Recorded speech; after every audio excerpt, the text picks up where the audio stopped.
That is how time works, That folks. is indeed how time works. It's crazy, right?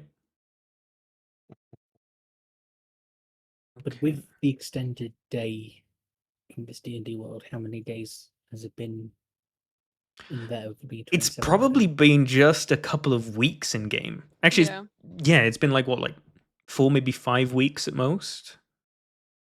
it should be. Yeah, it's almost been like 2 weeks since we ended up in Rahafort. And that's like a lot of the time we've spent playing, so Yeah. All right, we ready to rumble?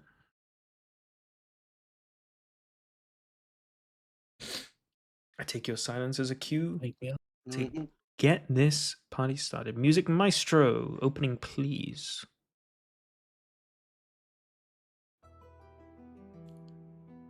Last we left off, the Wayward Wanderers were besieged by displacer beasts deep within the Asimor woods. Though the beasts were tricky and vicious, you were more so. A well-placed banishment from Andros gave you a secure numbers advantage, and you were able to pick off the other beast while fleeing the scene with one remaining polymorphed as a small turtle. Leading yourselves out to the dense forest, you made your way towards a valley, following a curious wail. It was coming from an owlbear cub, a most dangerous beast that Baelor quickly informed you all of just how scared you should be. This cub was alone, potentially abandoned. Not wanting to see a child come to harm, you decided to lay low, downwind of the wind so that your scent would not be picked up. An hour passed by as you all waited patiently. As the cub's wails grew tired, a thunderous roar was heard from the other side of the valley. Mama was home. This giant, unstoppable beast wandered down to the bottom of the valley and presented food to their kin, signaling to your group that it was time to leave. But your adventures did not stop there. After getting a vantage point high up on a summit, you decided to head slightly westwards before starting again your traversal north. And what a good decision it turned out to be. You had entered Hippogriff territory, and after Baelor informed you all of the kind of honourable and respectable beings that they were, you were swiftly greeted by one. It did not speak a single word, and its intense yet stoic presence made you all feel as there was no other proper behaviour than bowing. Silently, the Hippogriff indicated you to follow it, and after being told that Baelor was a member of the Nadziratelli, taking the easy paths up into the rocky hills of the Hippogriffs, Baelor couldn't help but have his attention constantly snapped away. I lost where I was in the thing because I glanced away. What am I doing? Constantly snapped away by the ominous-looking valley to his west. After his attention became all too noticeable, the Hippogriff confronted him. A one-sided conversation later, and the Hippogriff was leading you down the rocks towards this valley, and you saw at the center of this valley a cave. Chilled to the bone at the entrance of this daunting cave, the Hippogriff gave you a respectable bow as you walked down into the dark. But not before Anxie used a quick and stealthy detect thoughts on the Hippogriff. While Anxie was usually immediately flooded by bouncing surface-level thoughts when using this spell, now she was met with a steeled and silent resolve. The mind of this creature was so stoically stalwart that even its inner thoughts were silent, right up until it looked in Anxie's direction and thought a single phrase. Good luck. You now find yourself deep within this cave. It's been a long and downward twisting tunnel. You unearthed a skeleton which contained a small item that you've deemed to be a kind of key. And you've come across a large, muddy pile that was some kind of grave for at least 2 people, netting you some kind of magical sword and a helmet made of a kind of material you don't recognize. Wayward Wanderers, I must remind you, every action has a consequence. You know not what you are heading towards, and you cannot fathom what you may find. Be prepared for everything, but be equally prepared to find nothing.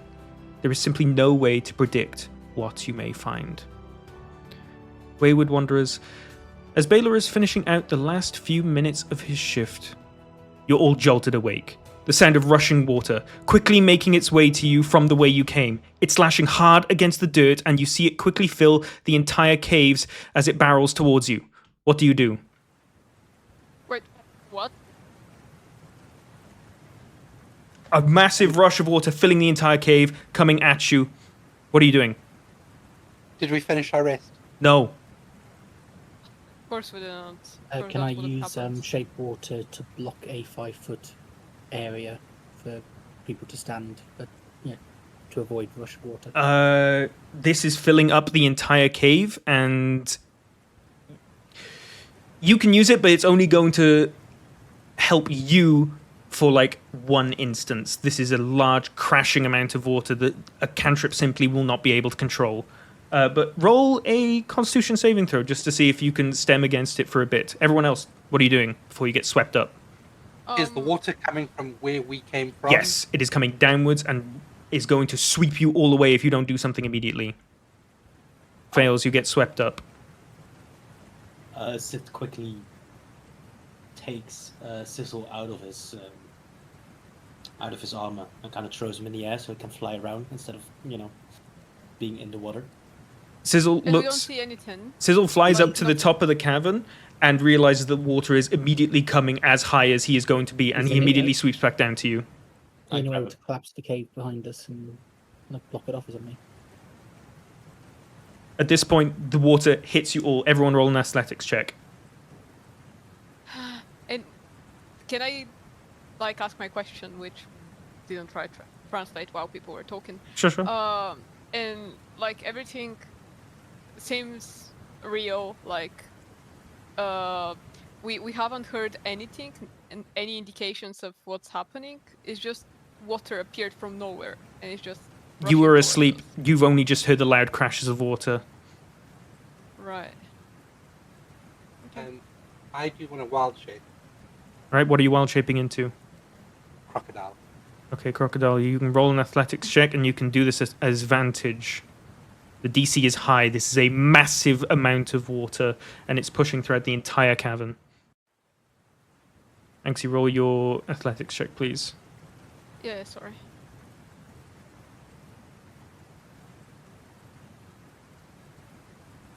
All of you get swept up, and you are being pushed and battered around. Each of you takes 4 points of bludgeoning damage as you are battered among the walls and ceilings, and water is rushing and flooding you. You take a turn, you dive left and then right, and it starts to head down, and it immediately then flattens out, and you get pushed more and more. Everyone roll an athletics check again. Quick question, did that count as a long rest? No, none of you have rested. Can I grab people? Absolutely.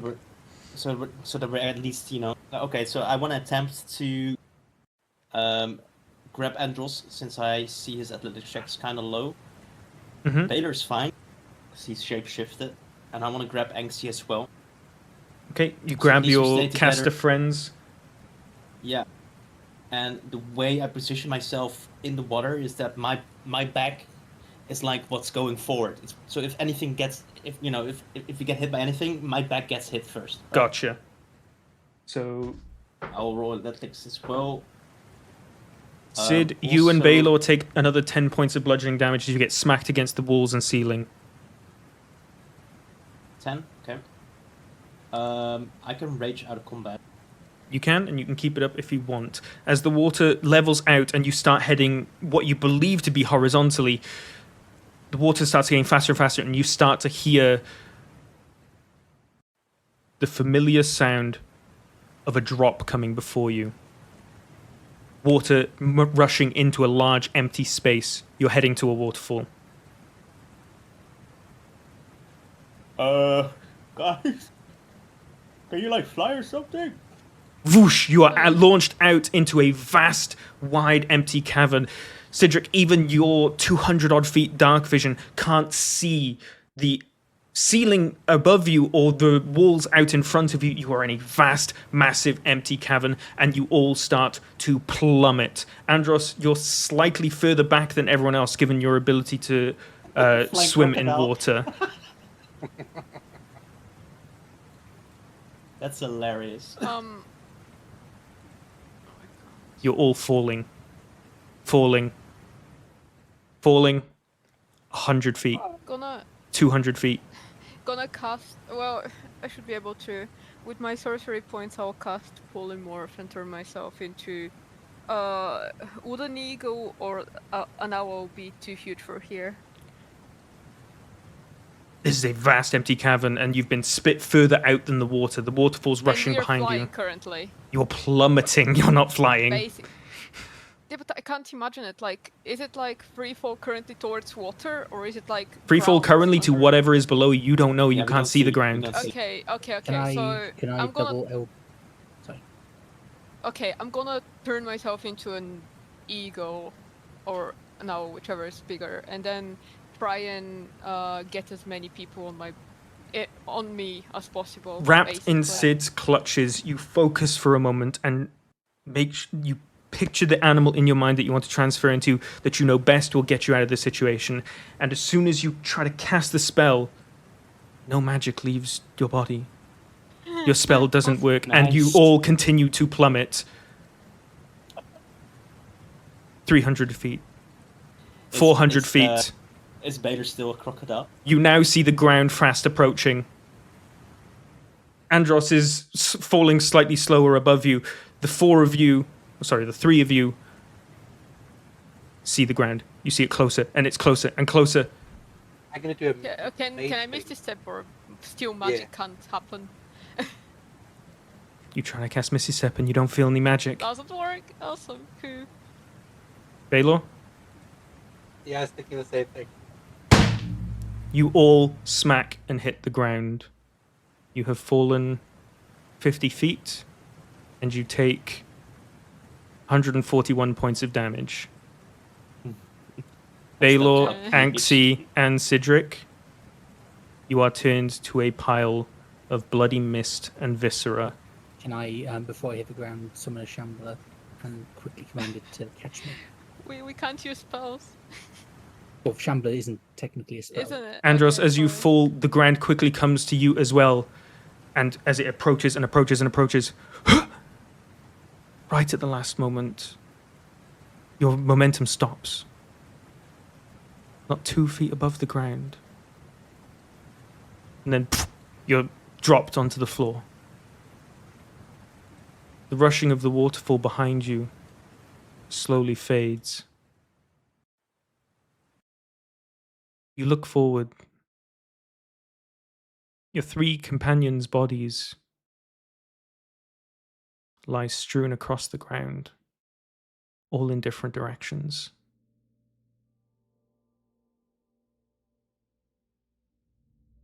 You see that Can they're I scoop them up? just barely clinging to life. You see a gentle flutter in each of their chests as they barely try to grasp whatever last breaths their body will automatically give them, as if on pure instinct. Can I go to each and cast Spare the Die?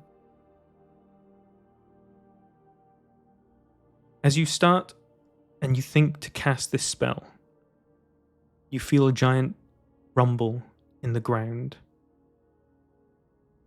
And then a giant light opens up and lightens the area of the floor that you're in. You look up towards whatever the ceiling may be, and you don't see a ceiling. You see a giant eye staring down at you. A familiar eye. One that you have seen once before in your dreams.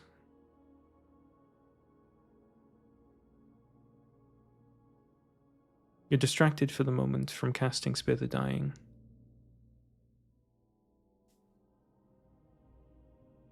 And as if coming from all directions, you hear a voice. Use it.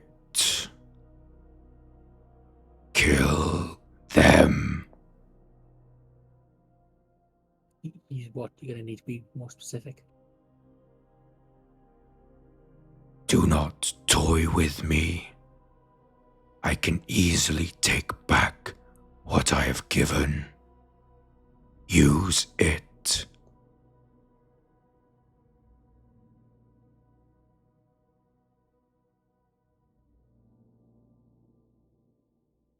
Okay, I will use it. I will use my potion of greater healing.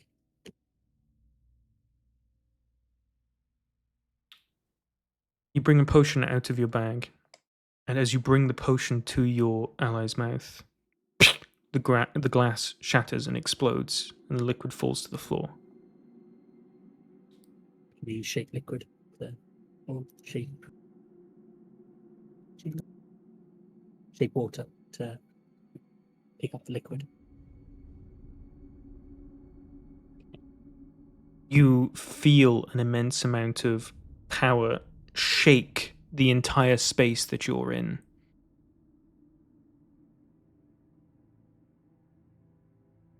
You feel an intense anger looking down from you, from the ceiling. Kill them.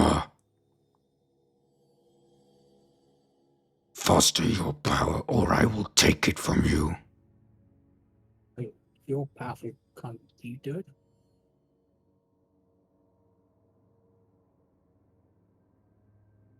You really wish to play with me, you insect? No. You're the one who wants, brought me up.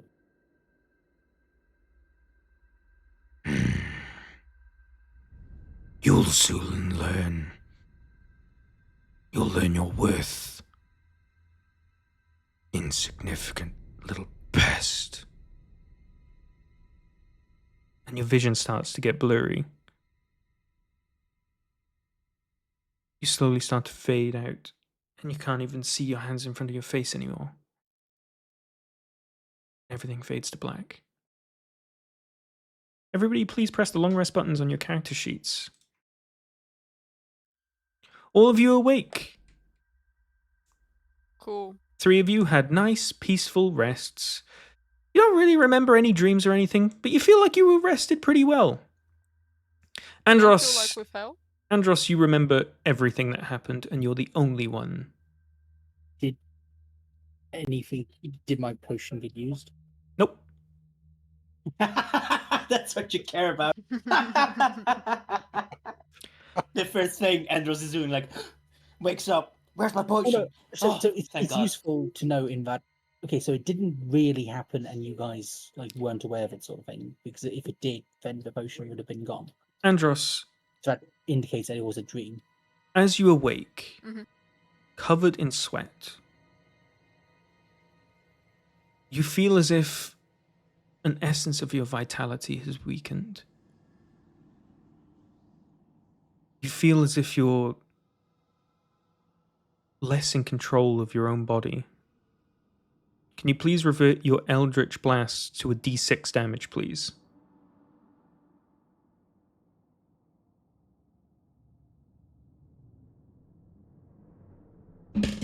I'll find where to change it. I can.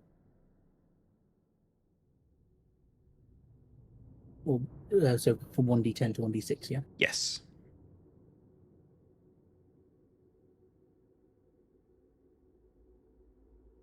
All right, you guys are awake. What would you like to do?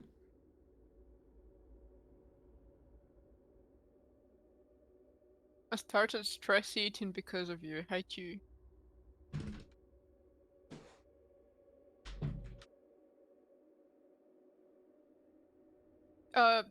I reckon we see Andrews basically not looking great. You definitely see him a little panicked, for sure.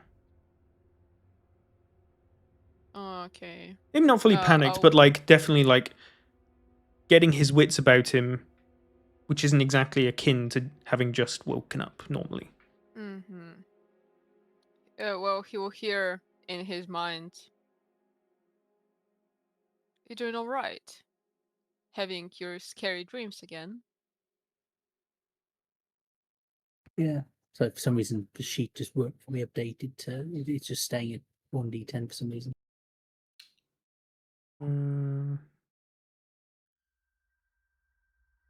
You know what I can do? I can add maybe a debuff. It just removes 4 damage. Yeah, it just keeps reverting every time I change it. Okay. I'll sort it out later. I just look confused and just Eldritch Blast to the wall just to see what's going on.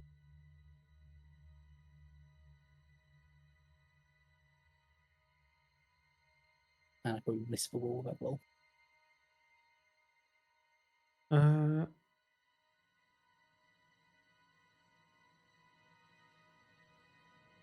Hold on. Surely there's a thing in here for...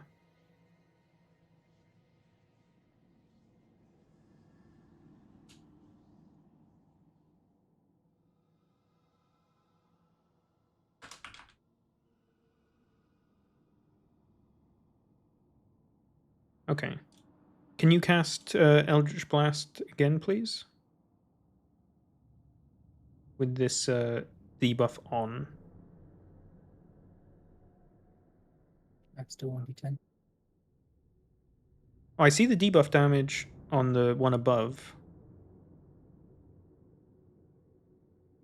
That's a debuff to the roll, the attack roll, not the damage. He's got. He wrote. No, never mind. We'll figure it out later. Basically, you were going to minus 4 damage from every Eldritch Blast you cast. Can you remove that debuff if you haven't already? Done. Cool. Alright. That's annoying.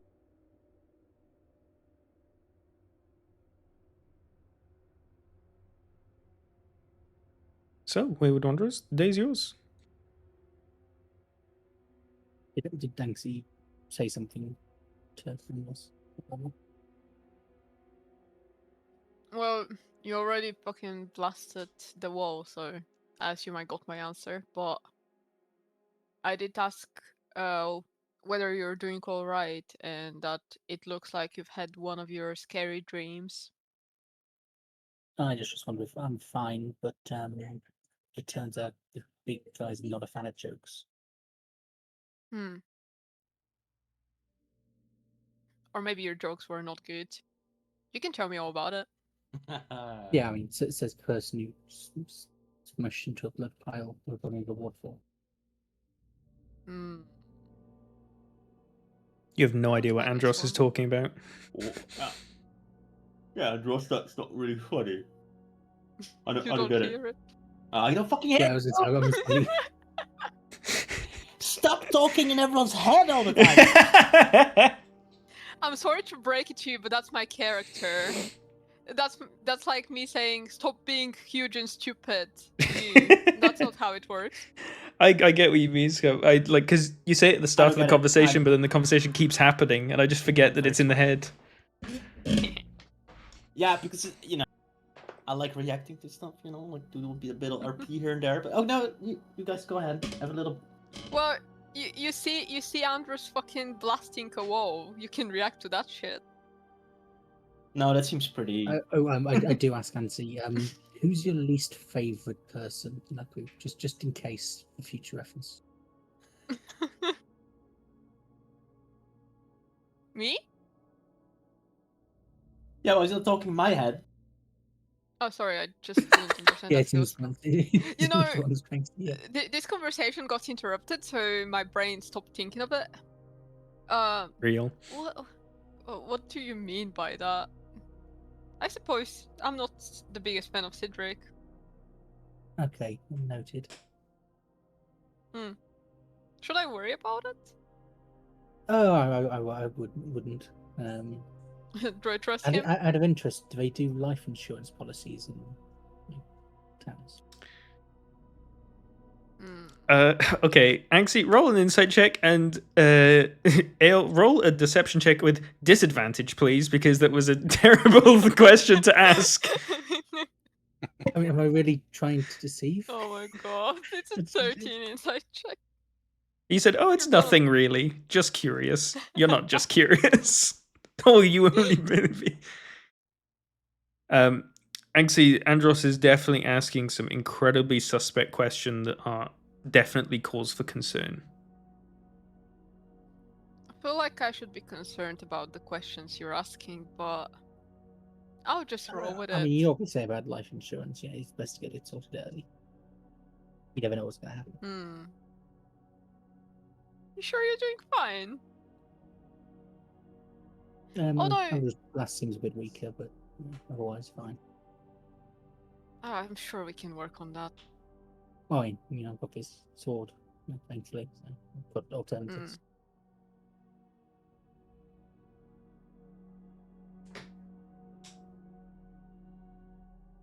I let him be after that one.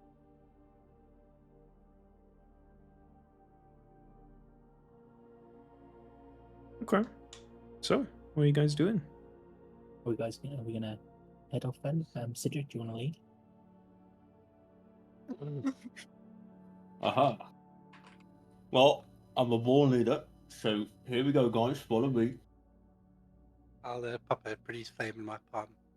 That's some light. Yeah, anyone I'm else? low-key side-eyeing Andrus's attempt of like making Cedric the leader after that conversation. So while I take the lead, I don't look behind me to talk to you guys or when I'm talking, but I do like, hey guys, you also have like a really nice sleep. I feel really rejuvenated, to be honest.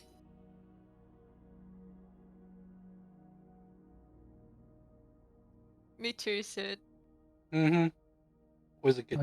I've definitely had worse.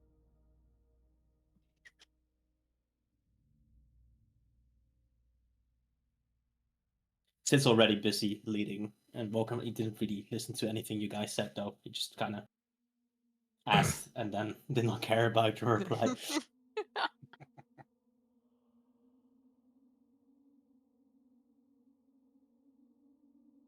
So what am I seeing? Where are we going? It's just a big tunnel? Yeah, it's just like one big long tunnel. You're the guy with the most dark vision. So you are heading up the front of it. It's 3 o'clock. It's 3 a.m. It's incredibly dark down here. And it's basically just mud and stone walls all the way around. Cedric, can you roll a perception check as the head of the group, please?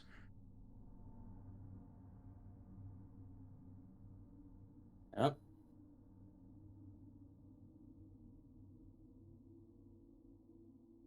Okay.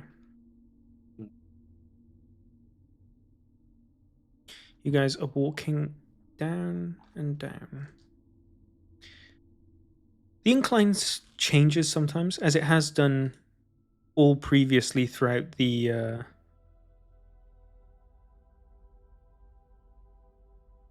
dungeon so far. It's quite something. It really does just go endlessly.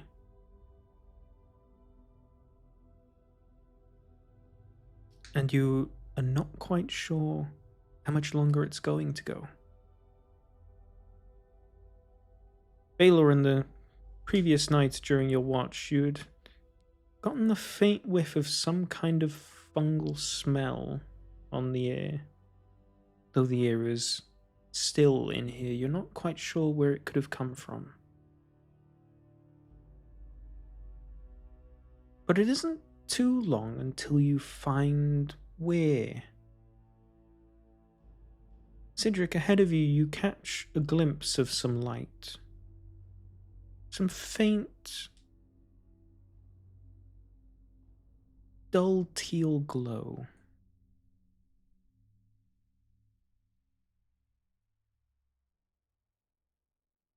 Guys? There's something glowing up ahead. I keep walking towards it. Mm-hmm. Not at the same speed we were walking before, but I am walking towards it out of curiosity. Are you doing Do we this all see it? stealthily? In my way, yeah, I suppose so, because I am walking slower, so let me do a little roll.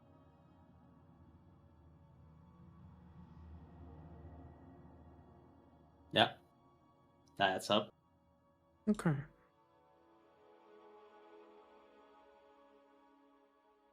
You approach carefully towards the light. It's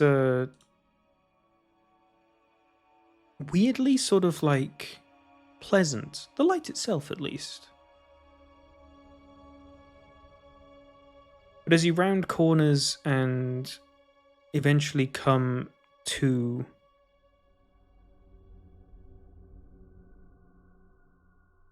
you see that the cave opens up significantly.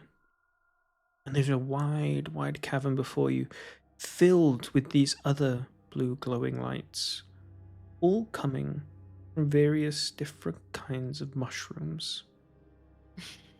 Some incredibly large, some very, very small. Some of them hard and solid looking, some of them soft and saggy. Some of them almost look like they're breathing, gently rising and resting.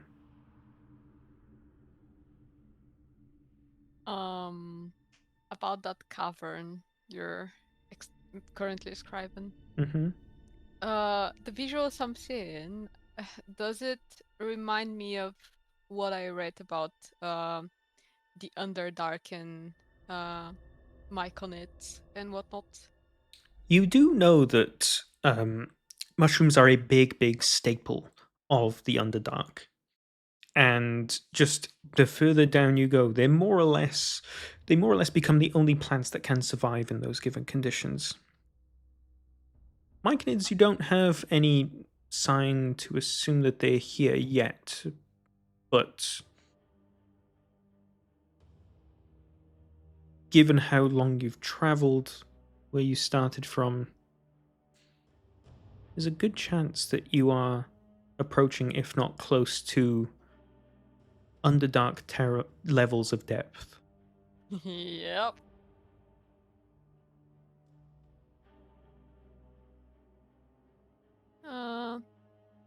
Okay, do any of these mushrooms look like might no, I don't think that's a good question for me. Never mind. I'll look around. I'm assuming the rest of the group is caught up at this point as well. Yeah.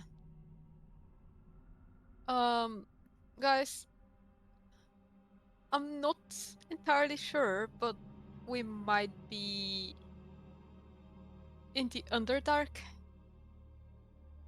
Everything around this place reminds me of what I've read about it. Like, we are underground, and it is pretty dark. Yeah. So these mushrooms might not be really dangerous, and the spores we inhaled earlier could potentially be fine. I think that potentially is doing a lot of heavy lifting there. Well, it's my first time being here, isn't it? Can't really know for sure, but if I'm correct, there might be some creatures that could help us navigate where we are and where we're going to. Baylor, you are utterly perplexed right now. For the past several days, you've been everybody's guide, the fucking man that everyone has gone to as soon as you approach anything. And all of your knowledge has been absolutely stripped away from you. Anxie saying words you've never heard before. Underdark? Like, yeah, we're underground, it's really dark, but like, you've never heard this terminology before.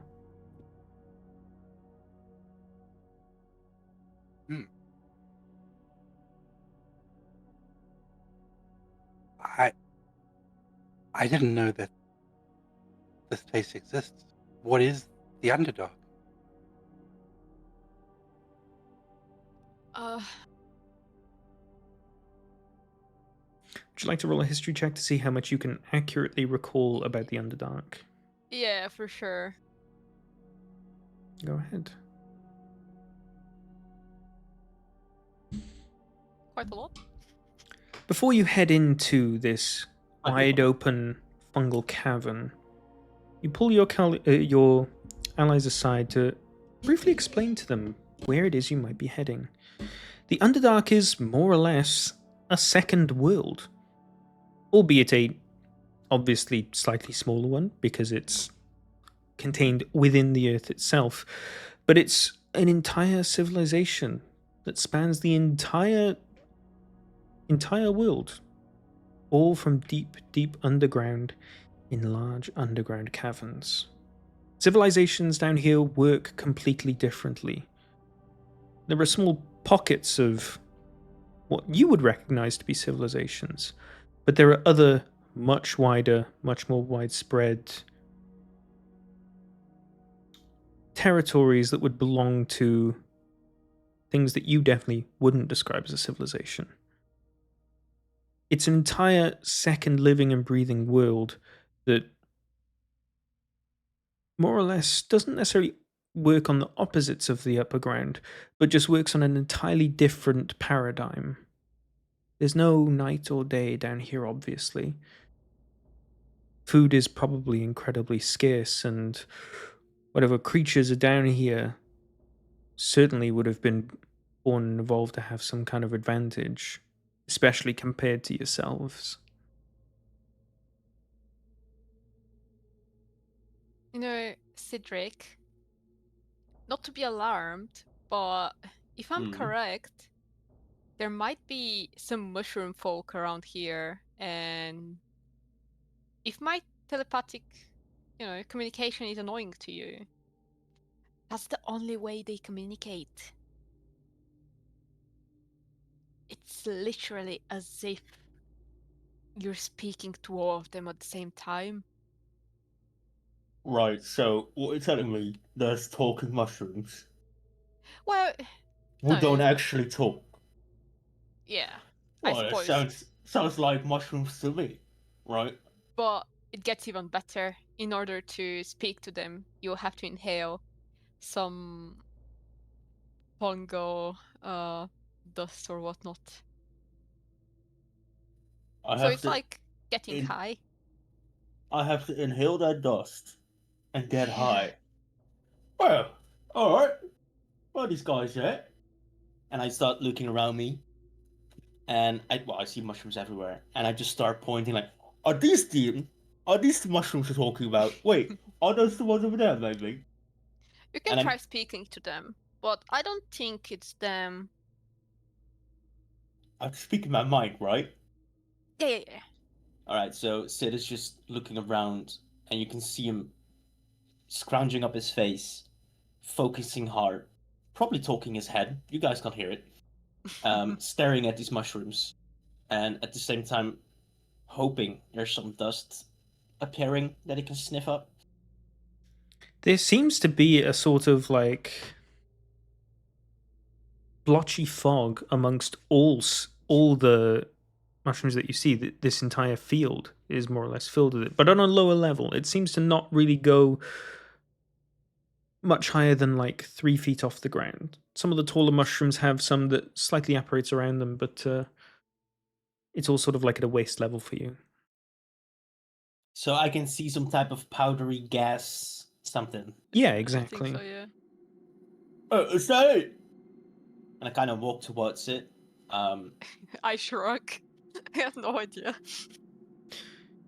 Well, guys, As you here walk we go. further into the mushroom fields, there's a couple of them that grab your attention. One of them Okay. is sort of like incredibly square and like very hard. Another one of them seems like bulbous and round and porous all over, like it's filled with holes, and it seems to be slightly bobbing up and down.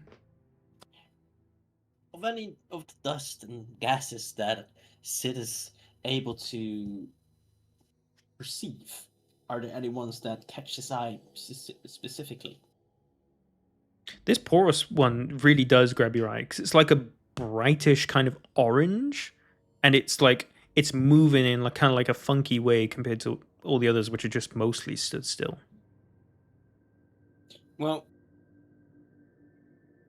Sid kind of, while he's approaching this mushroom, kind of moves along with the funky moves that this guy's making, and obviously he does see the little dusty clouds coming out of it, and he's gonna take a whiff of it. You take a big whiff of mushrooms. It immediately feels like you've just inhaled a bunch of cotton, and you start coughing immediately. Roll me a Constitution saving throw.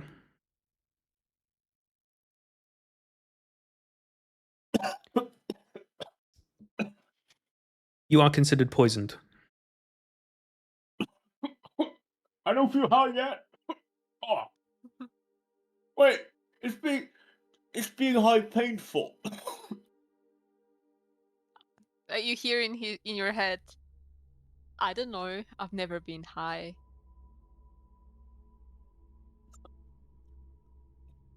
Did it work? Are you talking to them?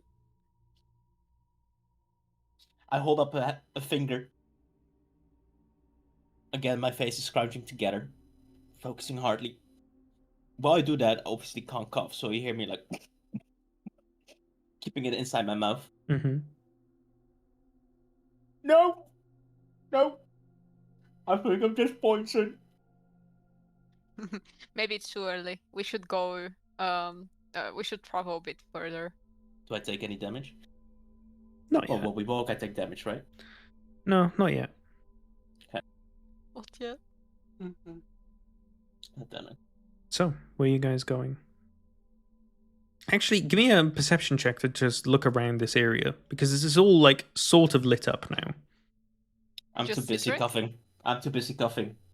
That's on you. Anxie or Cameo? Baylor, which one of you has taken the lead now? Let Oh, Anxie can't see, so wait, Baylor neither of do you it. can see. No, neither of us can. Only Andros Yeah, can. only Andros can. So Maybe don't ignore pure him. Cedric. Actually, no, Hello? you can all see because of the light. Any of you can roll if you want to. So Andros is dark vision, obviously, but like the glowing mushrooms are like lighting up where the walls are, basically. Let me just die to poisoning. Quick question: You're not so taking it's damage. Anxie talked about mycoloids. Do they count as humanoids? I literally told you earlier about it. Yeah. They apologies, are but- humanoid they are mushroom folk. Okay, Mm-hmm. good to know. Yeah, mushroom people are people too, bro. Come on. You take a look around. You see different parts of this cave loosely have like different families of mushrooms in different places. You see some more of the bigger, taller ones are stacked over in the corner to the right of you. And that a lot of the more crystal-looking mushrooms are way back in the far left of the room. But you are able to make out actually the approximation of the room. It seems like a really, really big open space. Sometimes you can just about see the ceiling on top of you. Sometimes it's a bit higher than where you can. For those of you without dark vision, Andros, you can see that the ceiling is just still like a couple feet further out of the light's reach from the glowing mushrooms. It's a really, really big room. It's filled to the brim with mushrooms. There are so many that there's almost no feasible way that you could walk through without at least touching some of them. But one thing you do notice is that the room starts to get slightly more concave towards the opposite side of where you currently are.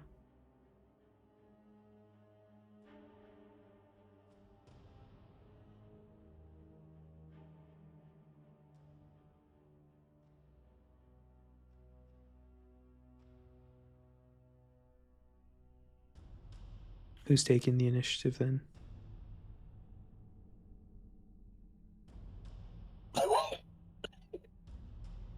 Not me. I We guess all I can should probably be see. leading then. Actually, everyone else can see cut as well, aren't they? If we all can see, I can try to take the initiative. I'd also have I'm very Make it a curious. bit brighter as well. You can cast light and you can get like a... It's not really dim light anymore, so it's now just a bit brighter and you can see things that are closer to you with considerable more clarity. It's just sort of easier to make out a lot of the more finer details of these mushrooms without having to get too close to them. Yeah. Where are you heading, Anxie? I'm sorry, we had how many openings?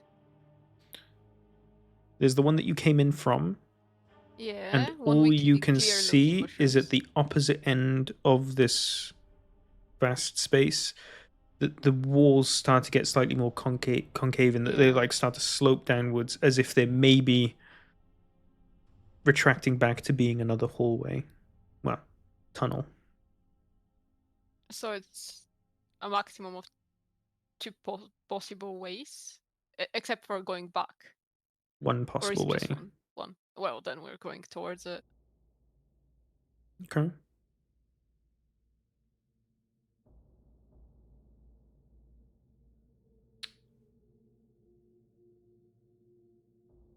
You may be dictating where everyone's going to go, but the person who is going to lead this march is going to have to roll a survival check to try and find the least treacherous path through this mushroom field. So Baylor.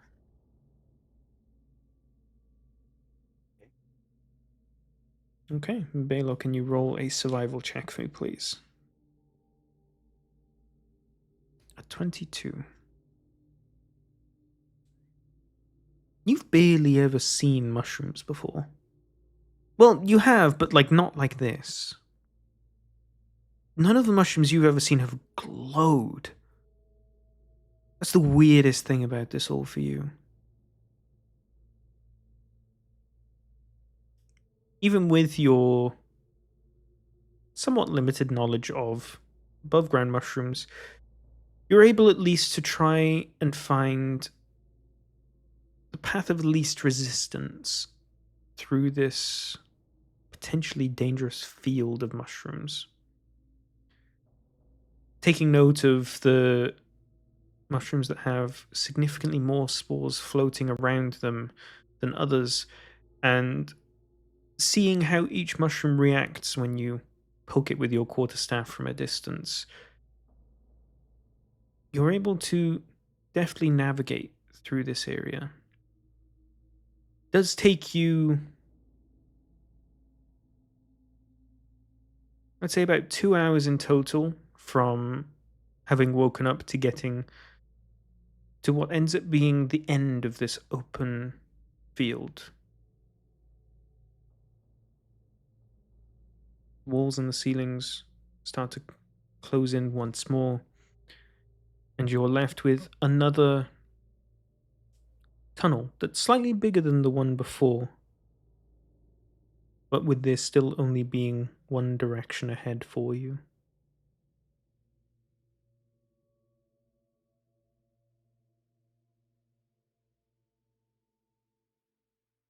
Can we tell what direction we're moving in? Like north, south, east, west? Oh, your direction tracking was lost probably like earlier yesterday. You've twisted and turned in so many directions that you lost track of that long ago. This tunnel does still continue to head downwards, though. At some point, it gets actually quite steep to the point where you're having to lean back and put a hand on the earth behind you as you trek downwards, or hike downwards almost.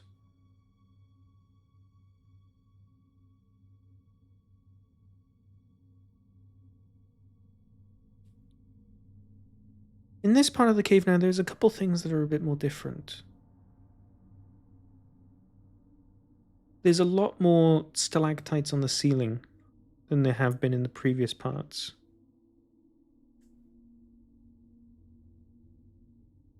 Baylor, roll me a perception check.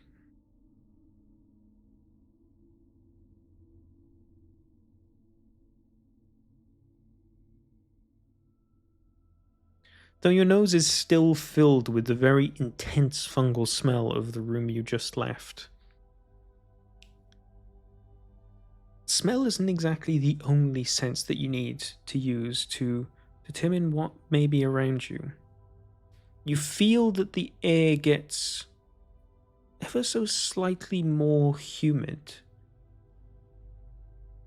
indicating that there's some kind of water nearby.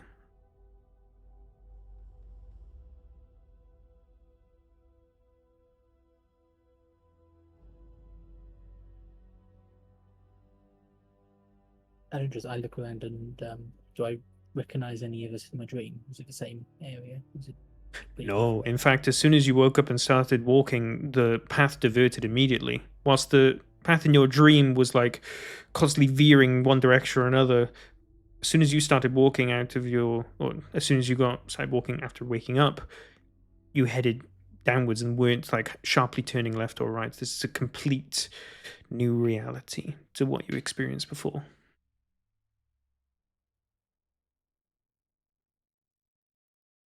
Are there still mushrooms growing in this tunnel? No, strangely enough, the mushrooms didn't grow into the tunnel at all. It's like they kept neatly into the room that they were in. There was almost sort of like, not necessarily like a barrier, but almost like just a border that they didn't cross.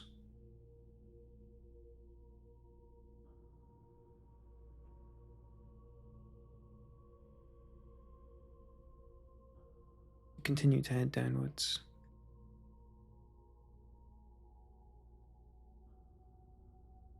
Bela, with your passive perception, something catches your eye.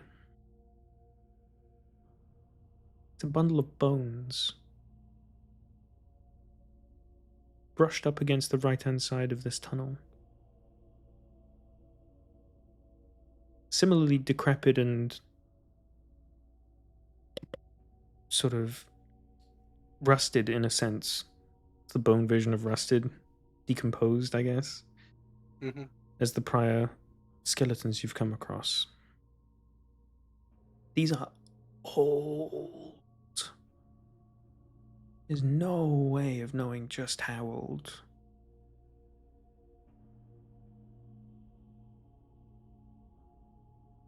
And then you see another skeleton. And another. And as the ground starts to level out, but still slowly incline downwards, you notice more and more corpses. Bones littered amongst the tunnel walls. Some in nice, neat piles, others splayed out across the floor in front of you.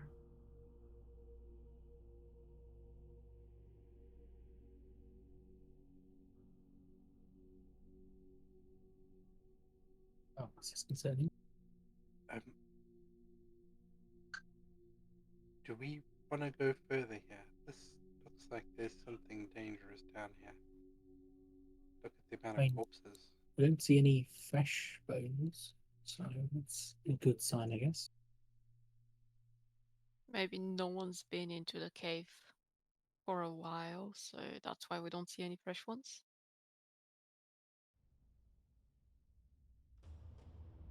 We don't want to become the fresh one. Yeah.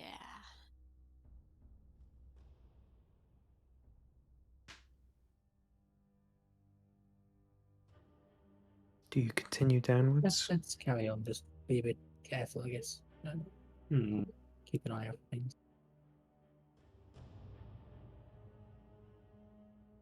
Given the bones, are you guys wanting to maybe explore stealthily now? Guys, wait a minute. Let's just do one thing. I'm going to summon a familiar. Okay. An owl with dark vision. Okay. And I'll instruct it to fly ahead. Okay. For about 10 minutes, just scout out what's ahead in the tunnel, and then come back and report back to me. The owl goes ahead and flies. It's find familiar, so you can see through its eyes, right? Oh no, this is your druid spell, so it's... Wait. Is this find familiar? Yeah, The is. good find familiar works exactly the same as normal Okay. find familiar. So, while your group stays at a standstill for a moment, you put a hand on Anxi's shoulder as you close your eyes and peer through the eyes of your owl. Dive and dive down it does without needing to bat its wings a single time, for it's constantly heading on a downward trend. Banks left for a while, turns and banks right. And there's a sharp turn to the left that keeps carrying on. Unsure if you've completely spiraled in a full 360 degree to face the same direction, but it carries on for a while and then straightens out.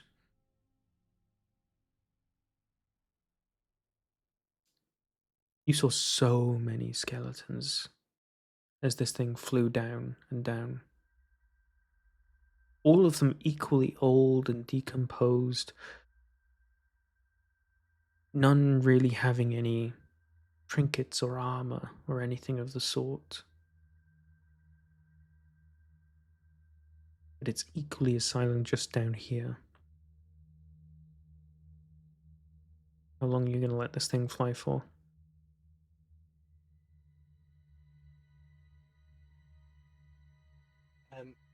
Initially I said 10 minutes.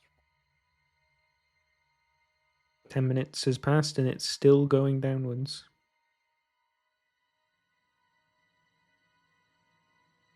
I'll keep going. Keeps going. After another 5-ish minutes of flying down at quite a rapid pace, the skeletons start to become a lot less popular. There's almost suddenly a lot less of them around. You still see the odd one here or there, but there's significantly less now further down. Flying another further 10 minutes. Are you in control of this owl, or is it just doing what you commanded? It's just doing what I commanded. By this time, it's out of range for me to be in control. Oh, it's out of range now, so you don't even... Okay.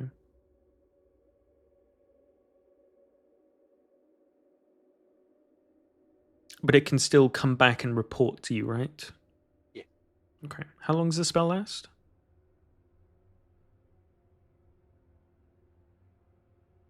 I dismiss it. Until I dismiss or until I take a long rest. Okay. How long are you going to be here waiting?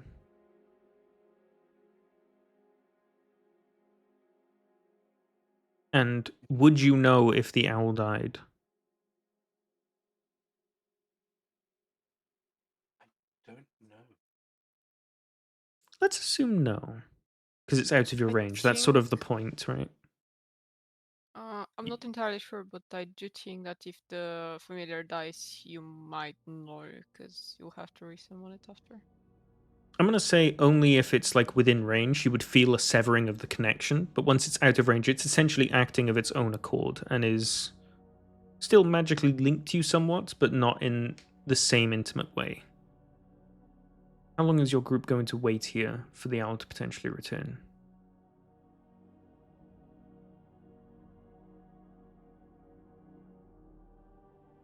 Well, I'll share with the group what I've known so far, what I've seen. Like, Okay. did we hear? Can we hear anything? Did we hear the owl attacked or anything like that? After about 20 seconds after the owl took off, you've heard nothing. This entire cavern is totally silent.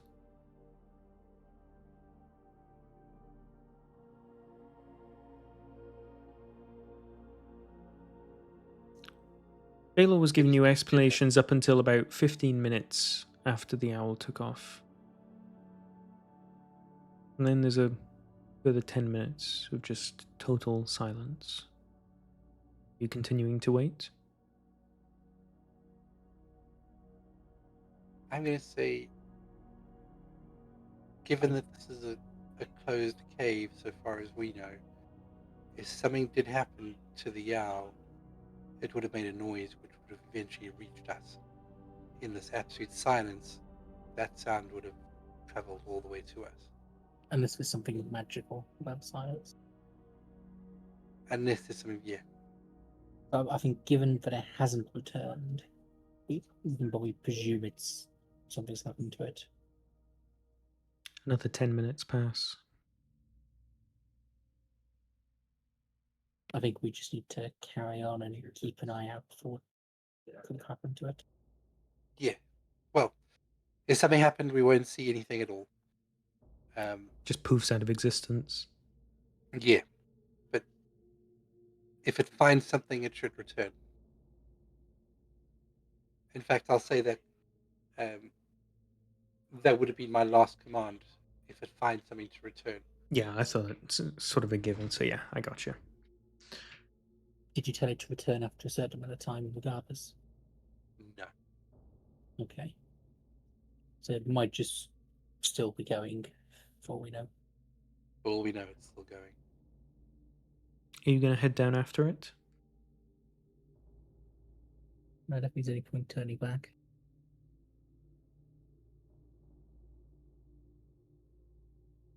I think we go. Carry on going. I think like 10 minutes into it, we should probably start to be stealthy. Yeah, I mean, if you want, I can, because I'm guessing it's dim light, I can go invisible and scout ahead a bit. I don't think you should go separated from the group. I think we Well, should I don't mean just... far, I mean just like, 30 yards ahead sort of thing, just to give you a little bit more pre-warning. Well, depending on what's ahead, I think we should all be quite stealthy, not just one person. I mean, all of us, but I mean, still, just if I'm ahead, you get warned about something a few seconds Could before help. something. But yeah, would it be possible to use Pass Without a Trace? Or was it for like 10 minutes only? It's an hour if I remember. Yeah, pass Okay, trace less than an hour. can we maybe use that just to be safe? Yeah, we can do. Okay. You cast Pass Without a Trace. Everybody roll a stealth check, please. And we'll be adding 10 to the roll after for Pass Without a Trace. 22, 24. Can I roll with advantage because I'll be invisible? Yeah, sure. So roll again.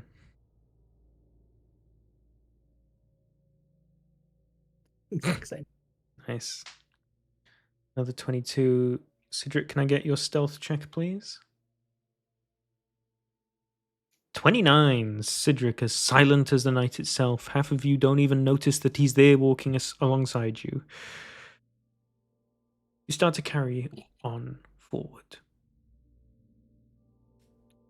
Baylor noting and pointing out the various things that he saw up until you get to where the edge of his vision was as the owl. It's been about 15 minutes of you walking this direction. Another 10 minutes pass, and you also notice that the amount of skeletons seems to drastically drop. Out of interest, do any of the skeletons have like an intact skull? They're all so utterly decomposed that there's no complete bones at all.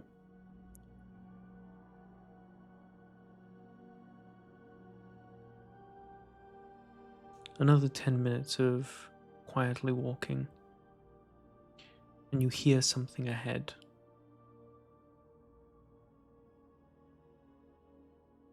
It sounds rhythmic in that it's repeating over and over again. And as you all stop to quietly listen, hear it getting closer. Can't exactly make out what it is. But as it gets closer and closer, you hear the beating of wings. And the owl finds its way back to you, Baylor.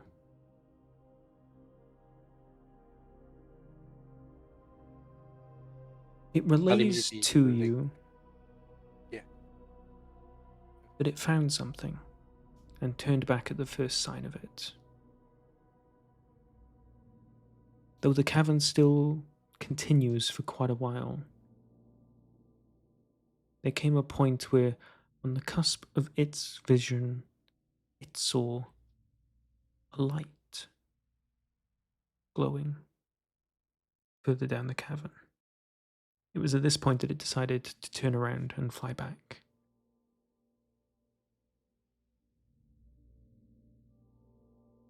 So my familiar did find light.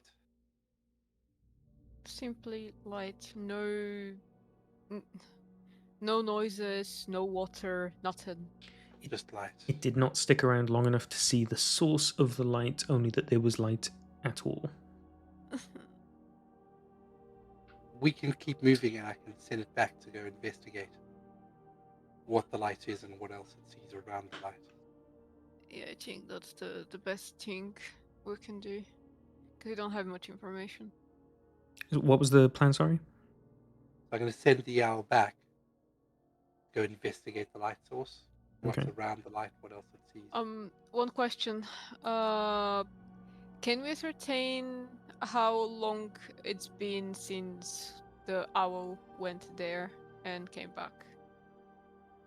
It's been like 45 minutes total. Would I be able to cast invisibility on the owl? You would, yes. I'll cast invisibility on the birds just to be safe. Okay. The owl heads on ahead again with the instruction to investigate the light, find out what may be around it, and then to fly back. Are you continuing to head forward so that you'll meet it on its way back? Yes. Okay.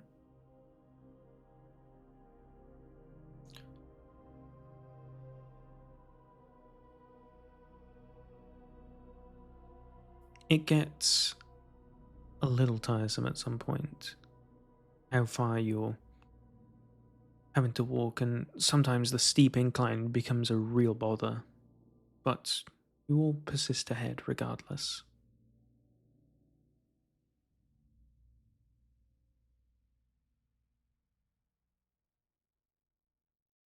It isn't too long this time until the owl returns back to you.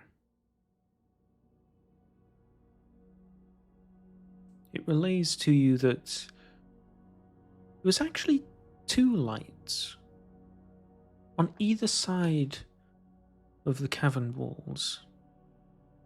The tunnel opened up into a vast, wide and empty space, so wide that it could not see its limitations, but that the two lights on the either side of the opening of this tunnel were some sort of magical lanterns, emitting a constant, soft, green glow.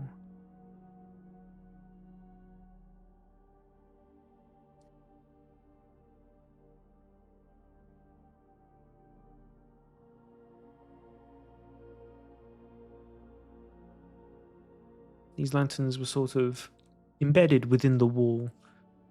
Whatever little magical incantation was like funneled out in. Must be. I have been going for a long time. It saw no signs of anything else and came back afterwards, not wanting to explore the vast, wide open cavern. Just one question. Mm-hmm. It was on the sides of the cavern. It saw two lights, and there was like green glow. Mm-hmm. Two little magical lanterns on either side Two of the little- tunnel wall as it opened up. So it was sort of like on the edge of the tunnel as the tunnel turned into the open space.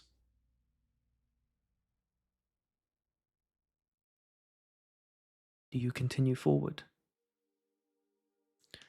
At this point, your pass without a trace has dropped, by the way. Suppose. would anything that we've heard from the familiar, except for the green glow thing and the two lanterns being there, that would have reminded me of a lump. Nothing that you can recall. Okay, then let's continue. Continue heading downwards. Banking left, straightening out, then banking left again. The tunnel eventually flattens. And just on the edge of all your guys' vision, you can see this soft green glow.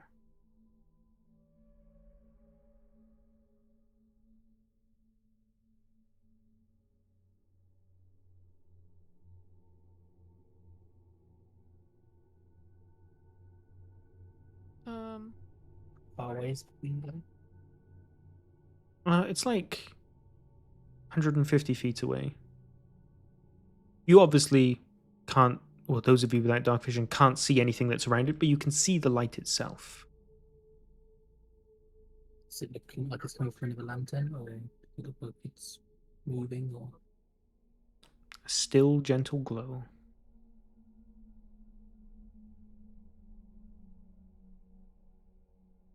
We've come this far. yeah, we slowly approach. Okay. Still stealthily? I'd think so, assume yeah. so. Would you like to re-up Pass Without a Trace?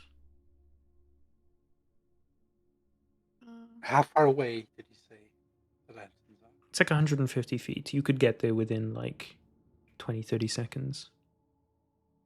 Yeah, let's get another pop trace going. Alright, so it's your second level spell slot. I'll maintain your Potentially be rolls from before safe. since it's still the same, but it's just a bonus reapplied. When we get to like 30 feet away from them, and we can probably just make somewhat of an image from what's happening there, could you describe what I see? Sure. Okay. You stealthily walk forward, and at about 30 feet away, you're able to make out a bit easier the two lanterns at either side of the tunnel. They're casting some shadows in your direction and shadows in direction onwards. They're sort of, whatever the light source is within some sort of cover that's sticking out from the wall. Like some kind of like a candle holder almost.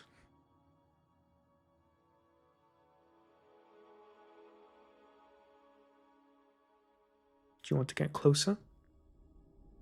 Yeah, if they're close enough to investigate them, I think. Okay. You walk on up to these lanterns and you see them. There's just something inside of them. It's not. It sort of looks like it's moving, but it also sort of isn't. Whatever it is, it's got like the properties that make it look like a flame, but it's not hot in any way. It's emitting this green glow, and looks sort of akin to like a candle flame. Is the lantern made out of the same weird material as Velvet? It's like rocky steel. It is.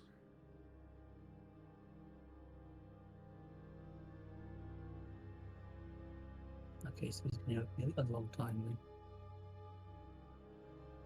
It has been here a long time. Do they seem like removable, like torches, or are they set in place? The covers are embedded within the wall itself, but you could, if you wanted, try to remove one of the magical objects, keeping the thing alight. Do you want to try? Does it seem a good idea or not? I don't think it's any benefit to do that. I'm more thinking like we could take it with us as a sort of source of light, potentially. We've got your light cantrip. I've still got a produce flame going. I think we're okay. For light. Before we leave, or like touch these lanterns or whatnot, since I'm getting extremely paranoid, I'll try to connect telepathically to them, to either one of them, whichever's closer. And if I can't, it's all good. If I can, it's gonna be interesting. You focus your mind on these lanterns, projecting your thoughts towards it, and you find out it's an inanimate object. Good, thank you.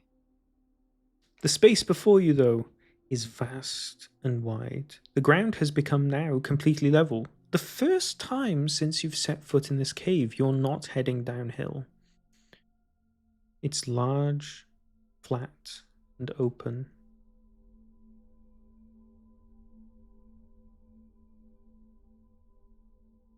Sid and Andros, how long is your dark vision?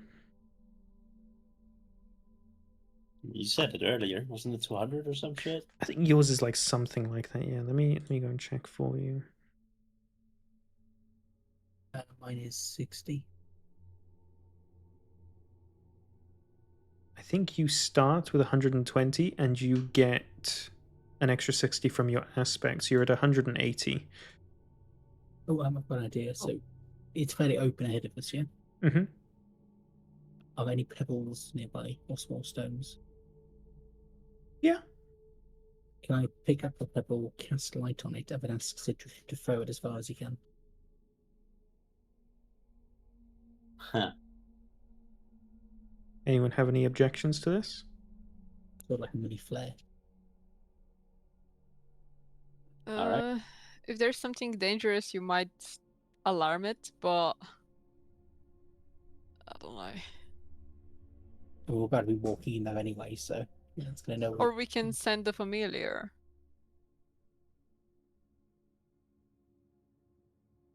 That's Yeah. funny. Could your owl pick up the stone and carry it? And we can see where it is, where if it disappears and such. Oh Yeah, my we God. could do that. I think if there's something there, we want to bait it out to attack the owl, so we know it's there. So we want the owl to be visible. Yeah. Okay. You cast light on a small pebble, put it within the claws of the owl, and whoosh, the owl flies straight forward. Cedric, you're the only one that can see the ceiling of this cavern. It's about like 80 feet up. Tall ceiling in this place. And you're the only one, though you haven't mentioned it yet, but you can see a sort of end to the rocks in front of you. You see that like the flat plateau that you're on stops at some point and you can't see what's just beyond it. So wait, I can see the end of a flat plateau. So what, like a drop down? You see that the floor that you're currently stood on stops at some point. There's like a line, sort of like a border really, where there's just no more ground anymore, but you can't see what's just beyond it. So kind of like a cliff, basically. It could be. It could be just like a couple feet down. It could be several hundred feet down. You've got no idea. Guys, kind of stops up ahead. Like, no more walkie floor, you know? Like a cliff? Well, I don't know. Could be a Could be cliff. stairs going down as well. I mean, if he can see it and we send the owl, you should be able to see from its eyes in such Yeah, range. I should be able to do right. So let's just do that instead of, As the owl heads off and starts to flap and beat its wings and head in a straight line, the rock that it carries illuminates 60 feet around it, 30 in bright light and 30 more in dim light. And you all see as it reaches this sort of like edge, and immediately as it flies beyond it, it becomes apparent what you see in front of you, and it's very instantly recognizable. You see just beyond this border drop of floor, there is a couple feet down from it a large body of water. Incredibly still and unmoving. And you watch as this owl flies and flies forward. 200 feet, 300, 400, 500. It starts to bank up at some point to get a better vantage point for itself. It's at this point, Baylor, that you pick up on something. You didn't initially because it was so faint, but now that you're looking in the same direction as it, you see something far off in the distance.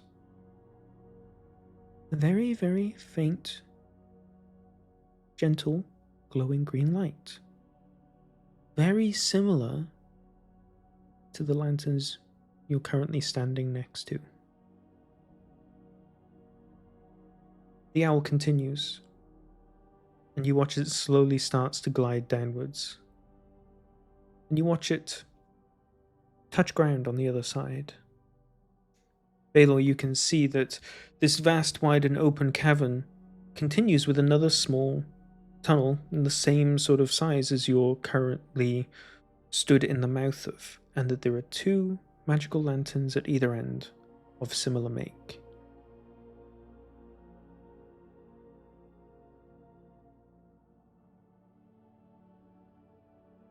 Okay, sounds like we need to get across the water then.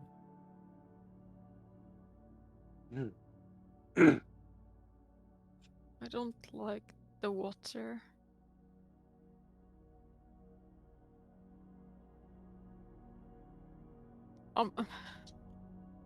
From the document I've read that Dax gave me, the scariest creature that's mentioned, it lives in a huge bodies of water. No, Can you say what God. the creature is?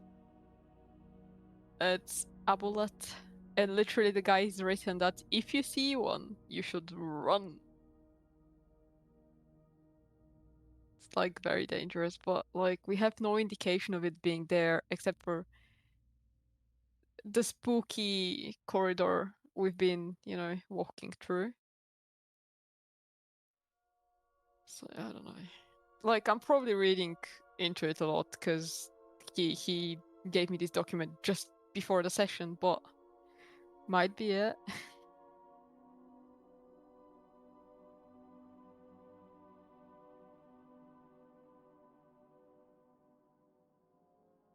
Oh, yeah, as we said before, it's like there's no point turning around. It's more just what's the safest way of crossing the water, do you reckon? Well, Fly let's past get to it. the water. Sorry, what? Let's get to the water and then see. Yeah, Yeah, but let's potentially we get to can the edge fly. first.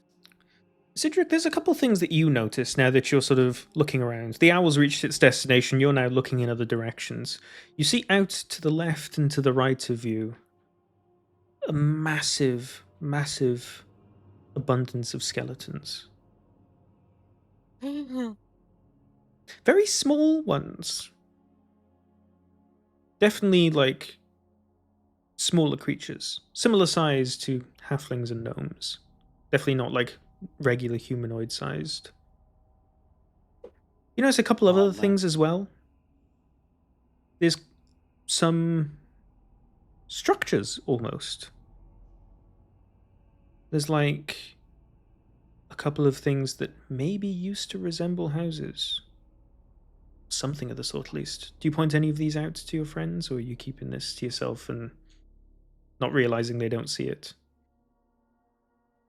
No, I am aware that I can see a bit further than them, so I do mention it. But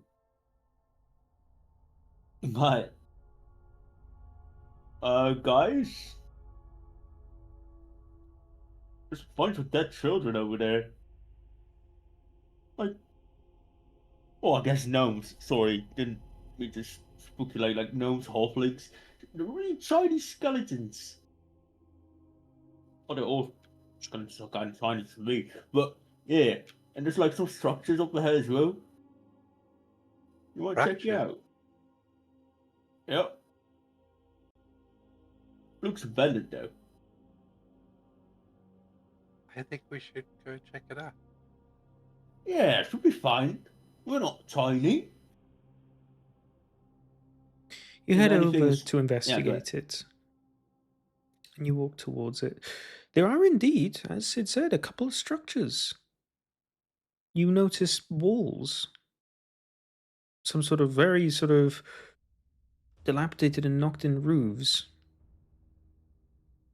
all rocky. There's nothing wooden anywhere, except for a couple things. You notice a small fleet of rowing boats, almost all of which are smashed beyond repair. Of the 8 or 9 rowing boats that you see, there are 2 that are still intact, with no major holes in them.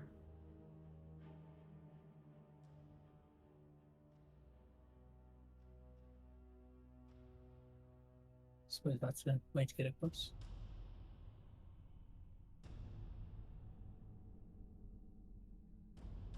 Yeah. How big are the boats? They're about enough for 3 to 4 people at a push.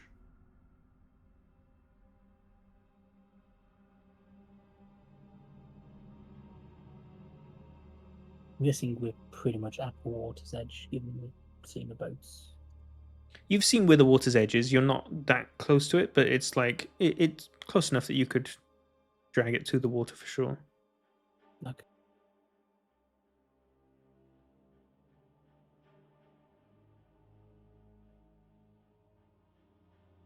Anxie, you're remarkably silent throughout all this. I mean, the whole transforming boat thing makes sense, but do you really want to spend the spell slots if something is down here? No.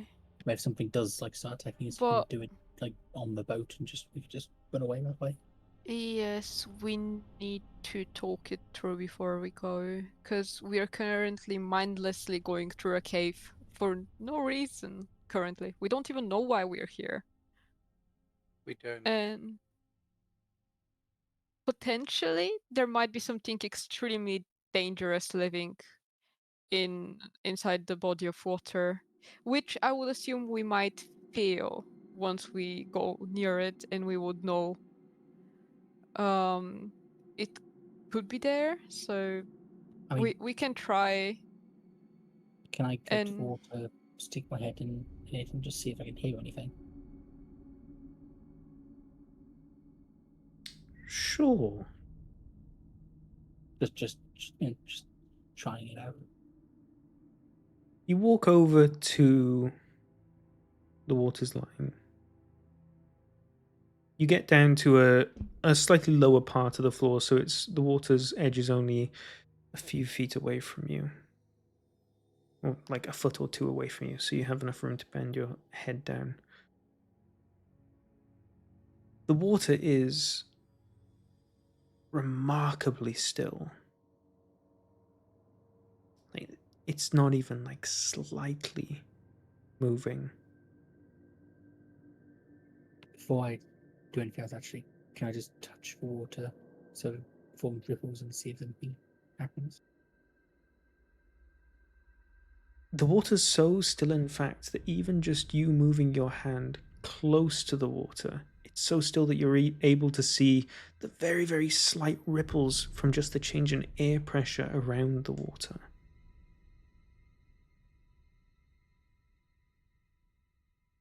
You touch the water. It's very cold. And you watch as this one ripple slowly moves out. Continues for a long time. Eventually, you watch the ripple slowly fade.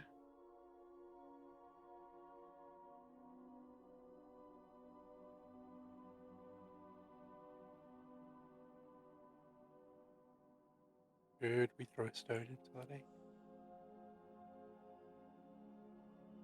into the water. Yeah. We can't. If there's something in there that's scary, we can I- still run out. If I, Okay. can I just to rule out the aboleth thing, can I just stick my head in water and just say in deep speech, hello, any aboleths here? So okay. The thing about this creature, if it even is here, they're enormous and they're very powerful and they're very hard to kill. And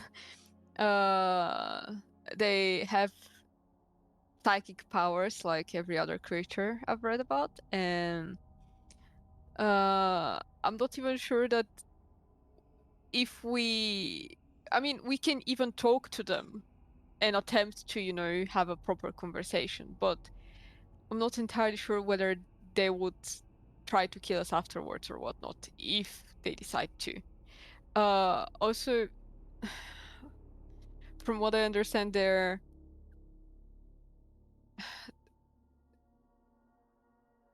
I don't know. You can try. Anxie, could you roll me a history check, please? I can.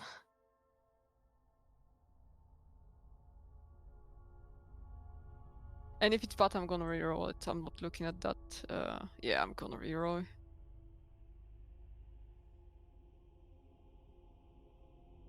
Please, okay, that's fine.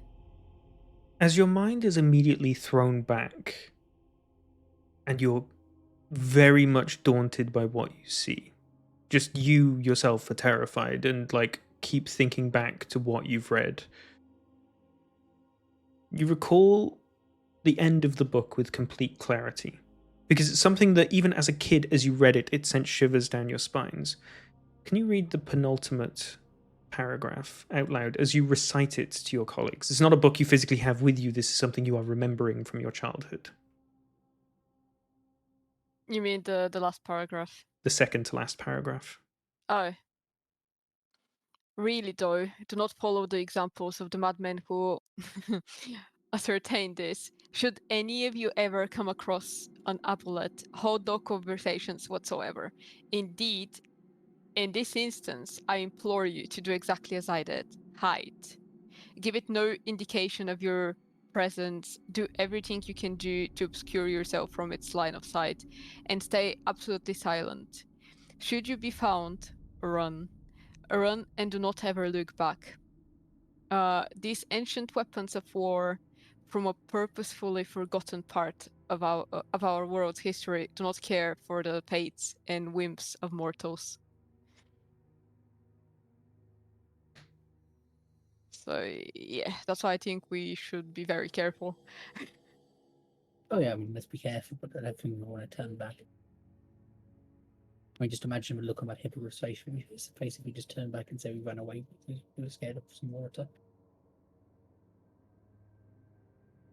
I suppose, but that can be one very scary water.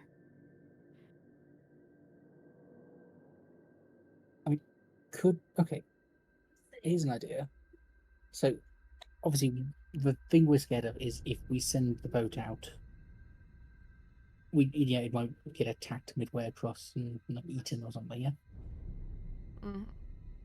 Could I summon my spirit of death and send my spirit of death across in one of the boats, and just see if it's fine or not? If that makes it across fine without anything attacking it, then it's probably okay. I'm not Yes. saying, by the way, that there is an aboleth here. I just No. got Anxie to recite that for you, just because I don't think she's done a good enough job of explaining just how terrified she is.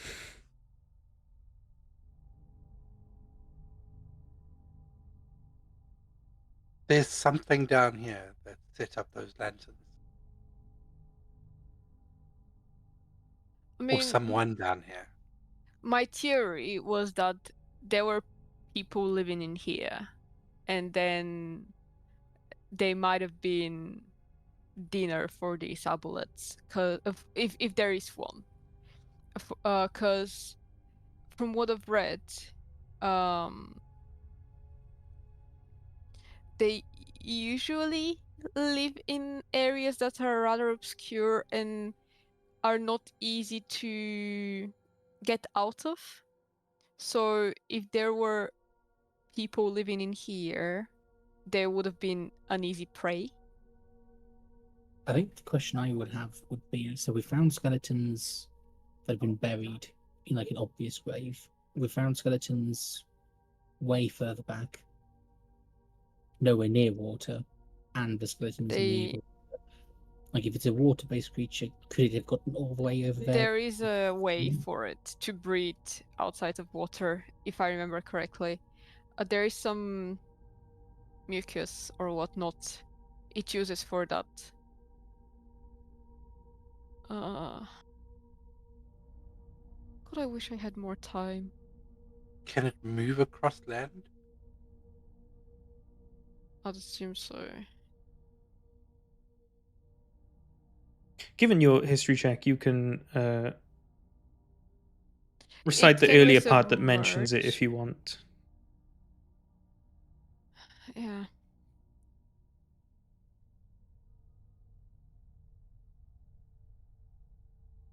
I'm just trying to find a good thing to. Something I also noted was that its body was consistently covered in a thick and vicious mucus. Viscous, that is. Oh yeah, I didn't read it correct. Had I had more time to gather my wits, I might have attempted to fill a vial with it for study, but the Guatoa that were basically living around it and were praising it had no such hesitation and quickly whapped up all the drops I could have taken.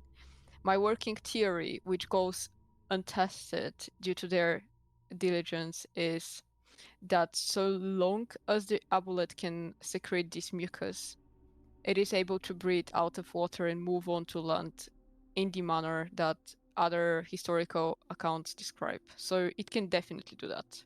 That's why I got scared of it. So you mentioned Kuotoa. Those are Yes. likely fish people, aren't they? Exactly. So But we haven't seen any of them. but we see a bunch of skeletons, don't we? So my theory is that is there enough it's of a skeleton there to tell if it's human or not? it's more creatures. I'm not sure. But the thing is, it doesn't have to be Kotor per se. It's just in that particular instance, it was a tribe of it or whatnot that was living around it and was praising it and like bringing food for it and stuff like that. Okay, thinking for the plan as well. How many people do you reckon the boats can hold? Would we need to split between two boats, or can one boat hold all of us? A boat can easily hold 3, 4 at a push.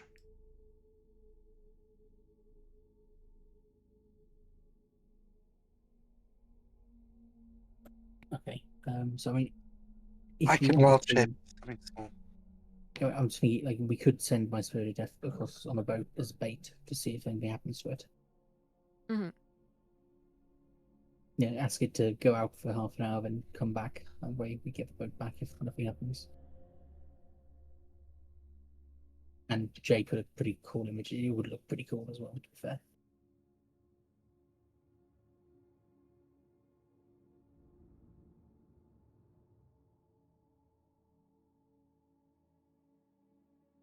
What do you think, guys? So I think we try the bait, see if anything happens with that, and then we just head over with the people who can fly or easily. Yeah, doing so, and maybe keeping an eye out for water movement ahead of us or something, like ripples and so on. I think that's our best bet. Yeah, I think so.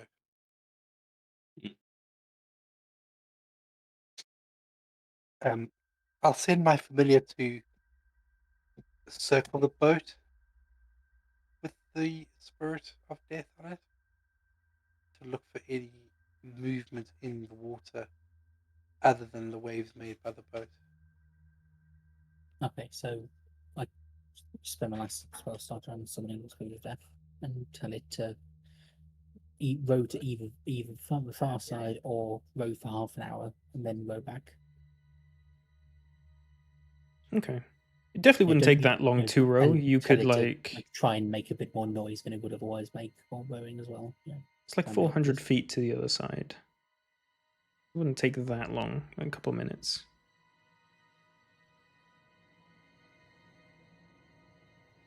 I just didn't want to just wanted to make sure we didn't go poof with the boat mid journey or something. In case we need it. Okay. So, you've spawned your spirit of death. And your familiar has returned to chaperone the boat. It heads out into the water. And we're hiding in that time, basically, trying to be out of sight, but still monitoring what's happening. Okay. There's quite a few structures around here. Roughly which position-wise are you going to be taking up?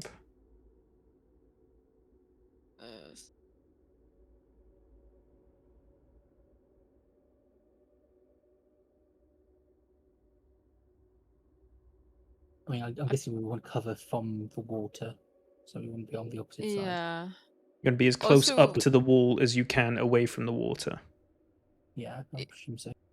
Also, we should definitely still have Pass Without a Trace, because it's been less than an hour since we came here and started looking at the water.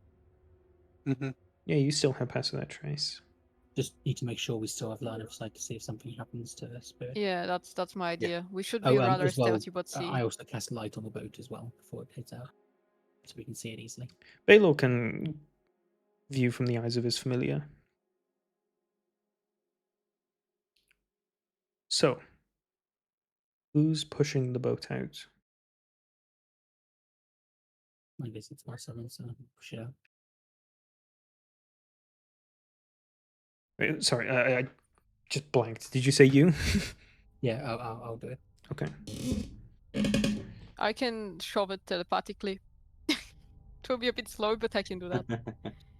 Can we do that instead? I mean, if it's hard to push out, the spirit of death can help as well because it does hover, so it can just fly above water. And Yeah, come back to the boat. can I shove it telepathically instead of Andros showing The water's himself? like 100 feet from the house you're going to be hiding in. Alright. You can if you want, but you're going to be out there and have to come back. I think it's probably better. I'm just checking my just me range. and, so you guys stay hidden. It would just be me and spirit pushing, I guess. And as we get close to the water, the spirit gets back in. Okay. So, Andros and the Spirit of Death start dragging one of the rowboats towards the water's line. You right it up and start pushing it along the hard, rocky ground. Bits of the bottom of it splinter a bit, but, you can't exactly pick the whole thing up. The rest of you hiding in the back, can you roll me your stealth checks, please?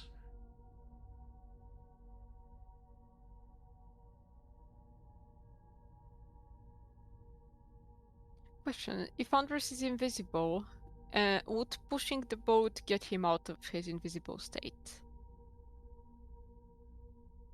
I think you lose invisibility on taking action, and push is an action. So. His invisibility is something he can re-up basically whenever he wants, right? It's also concentration, so is summon. I can cast it on you. That's not the problem. I'm just asking whether it would basically be useless once you start pushing the boat. That was my question. Is invisibility concentration? It is. It is. What the fuck? I didn't know that. Okay. So, Spirit of Death, no invisibility. Right? I mean, would he drop it if I cast it on him immediately when he started pushing? Because I'm gonna cast it on him if it wouldn't drop. I would say, given that he's sharing this, and it's not like push is more like a shove where you're trying to shove something over. He's got enough time to take this slowly enough, and he's being assisted that I wouldn't count it as a full action worthy of like a shove action. It on him. So yeah, he would maintain invisibility. And I'll also cast. Well, yeah, I'm just gonna cast on him. Never mind. That's it.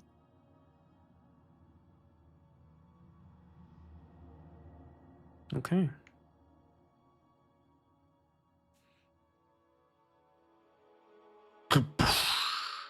The boat heads into the water, and the spirit of death gently floats inside. An owl circles high overhead close to the ceiling as the boat slowly heads out towards the other side of this lake that you know is over there. All the stillness of the water is broken, and ripples ascend across the entire openness that Bale you can even see.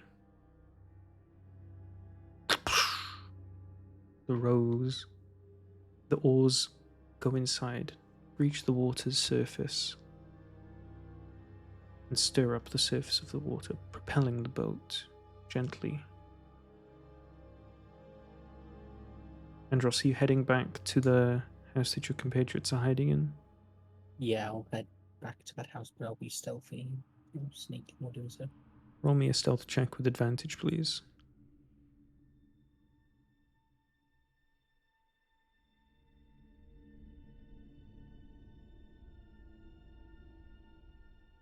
Okay. The rest of you guys have passed without a trace on for this initially, and then once Yep. Andros gets there, he'll benefit from that too.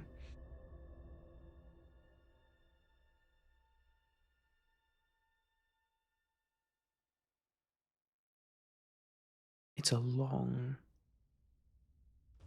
deathly silence. Well, actually, it's more noisy than it's ever been. You hear splashing of water as the oars and the noise that they make echoes across the walls around you. It's not very loud, it's still really quiet in here, but it's so quiet that you can hear the bouncing noises of even the smallest sources of sound.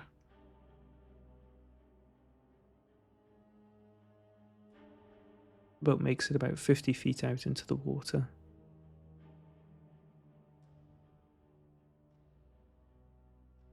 Light emitting from the boat itself, it shines bright as it glides over the water's surface. The oars pushing in, kicking up more and more commotion as the spirit of death rows itself.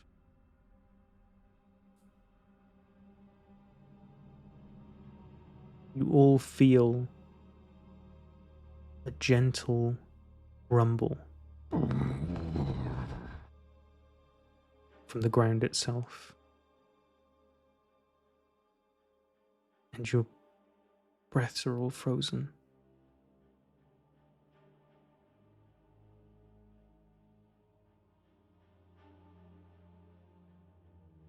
Feels like ages pass.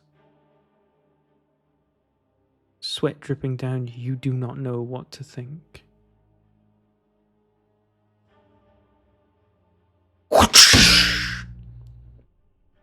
Baylor, you're the only one that sees that the boat immediately disappears into a large circular mouth and is immediately crunched, and the boat gone as a giant tubular creature bursts from the surface of the water and flies high into the air. Not as high as your owl, thankfully. Your owl's about 70 feet in the air. But this thing easily flies like 30 feet higher than the surface of the water. Yep. With the lower half of its body still somewhat submerged under it.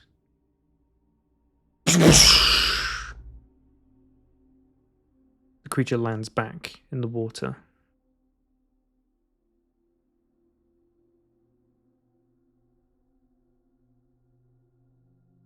The water ripples and rocks across the entire lake, or as far as your owl can see. All of you have just heard this. Baylor's the only one that's seen anything.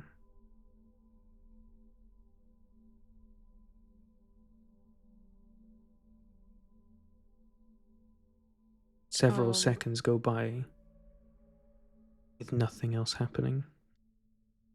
What are you going to say, Anxie? I know that Baylor's looking at it through his familiar, aren't I? Yeah, I'd say you know that. Yeah. Once you drop, once you stop looking through its eyes, because I don't think I can communicate with you while you're doing so. I'll connect to you telepathically and try to figure out what's going on. Cause I would say that you obviously we've actually heard that. can connect to them telepathically, because you're connecting with his body, and it's just his auditory and visual stuff that sort of like goes away. But yours like connected to his mind, more or less. So you can talk into his mind, and he can talk back to yours. What did you see? There's something big and scary in that water, and we should stay away. How big? What does it look like? It ate the boat. Right. It's that big. It ate the boat. Andros, you Did you feel see- the magical connection to your servant of death disappear. Spirit of death. I just say under if we're going to need a bigger boat. Did you see the creature itself? What did it look like? Could you please describe its visuals? So it was big. Baylor, the moment you start to begin describing, you see something. Coming slowly to the surface, you see this creature once again gently rise out of the surface. It peers up and out and stares towards the shoreline that the boat came from. And then each and every one of you hears in a deep, bellowing voice echoing across the walls. Burongenkara Okoroshampa. For those of you that What's- speak deep speech, Yeah. it says, "What fresh meat has wandered so easily into my lair?" Oh fuck. It's Baylor just hears in his head, it's time for us to fucking leave. And basically I tried to connect to everyone telepathically quickly to let them know that we should leave stealthily without making any noises or Baylor, are you still connected to your owl?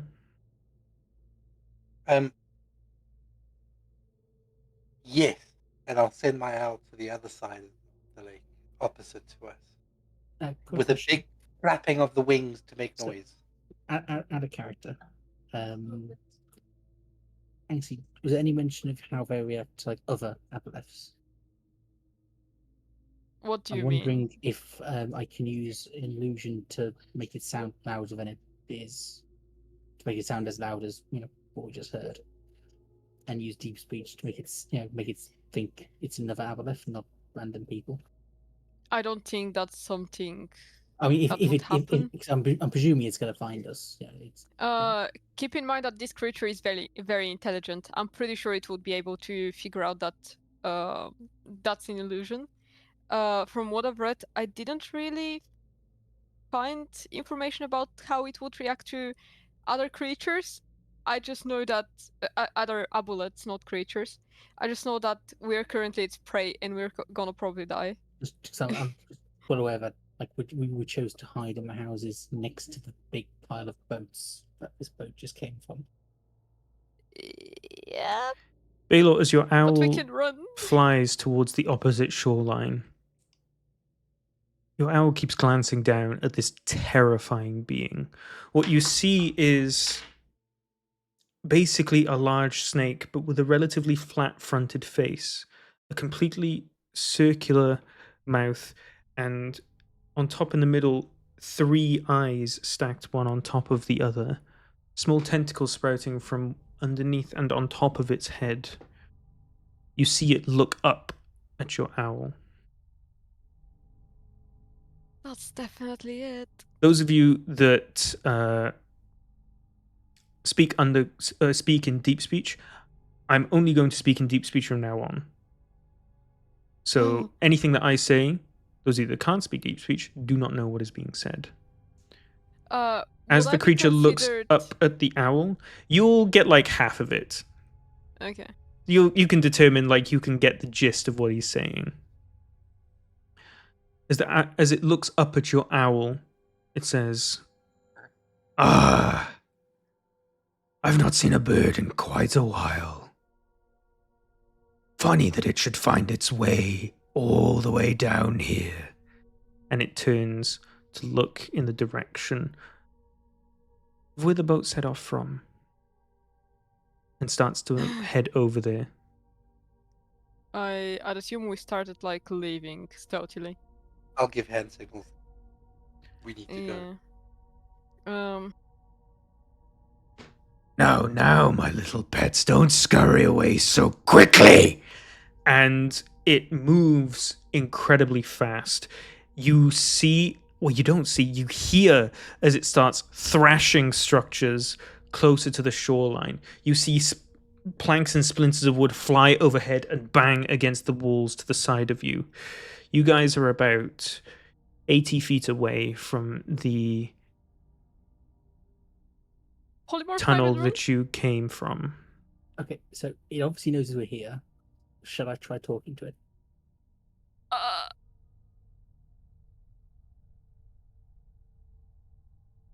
I don't think it's a good idea, but you can.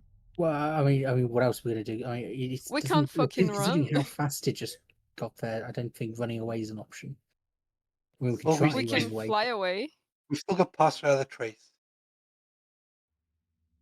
We can still sneak away. We should have been moving already. I've mentioned it a couple of times, but Yeah, that's apparently why it's I not did. worked. I'm pretty sure we're moving already. Like in my mind, we're absolutely Yeah. moving. Immediately moving when it for- started yeah. speaking the first yeah, time. I think we're moving, but it's a case of like, can we get out without it spotting us? So while you guys are talking, Sid is looking where the fucking sound is coming from, right? And you can see he's now holding his weapon. And without looking at you guys, he's saying, "Guys, I think I can take him." I don't want to die. Bring me closer. No. I'll just turn around and grab Sid's arm and just pull him. And hopefully he can see the urgency on my face. If we're moving away, Dax, does it look like we're gonna be able to make it, or is it obvious that we're not? You have no idea. You don't even really know exactly where this thing is. With Baylor now back in himself, he hasn't got eyes in the sky. All you hear is thrashings of buildings a little bit further away from you, and then some rather close to you. Can we still hear the water splashing? There's a good amount of Can we still determine water that it's splashing, part yeah. of the water? Okay, so it's still Uh, in the water. Maybe from what I read, if we keep entirely fucking silent and just hide, we should be probably fine. If it doesn't see us, we should be fine. No, try that. No, just hunker down. It literally says, should any of you ever come across an amulet, hold no conversations whatsoever. Indeed, hide. Give it no indication of your presence. Do everything you can to obscure yourself from its line of sight and stay absolutely silent. Should that's you all be right. found, run. I mean, I Yeah. already said I will be speaking into your heads, and I did tell you that we should probably run, so that was So fucked as well. the question is, though, have we reached the point where should we be found? We've definitely reached the point where it knows of us.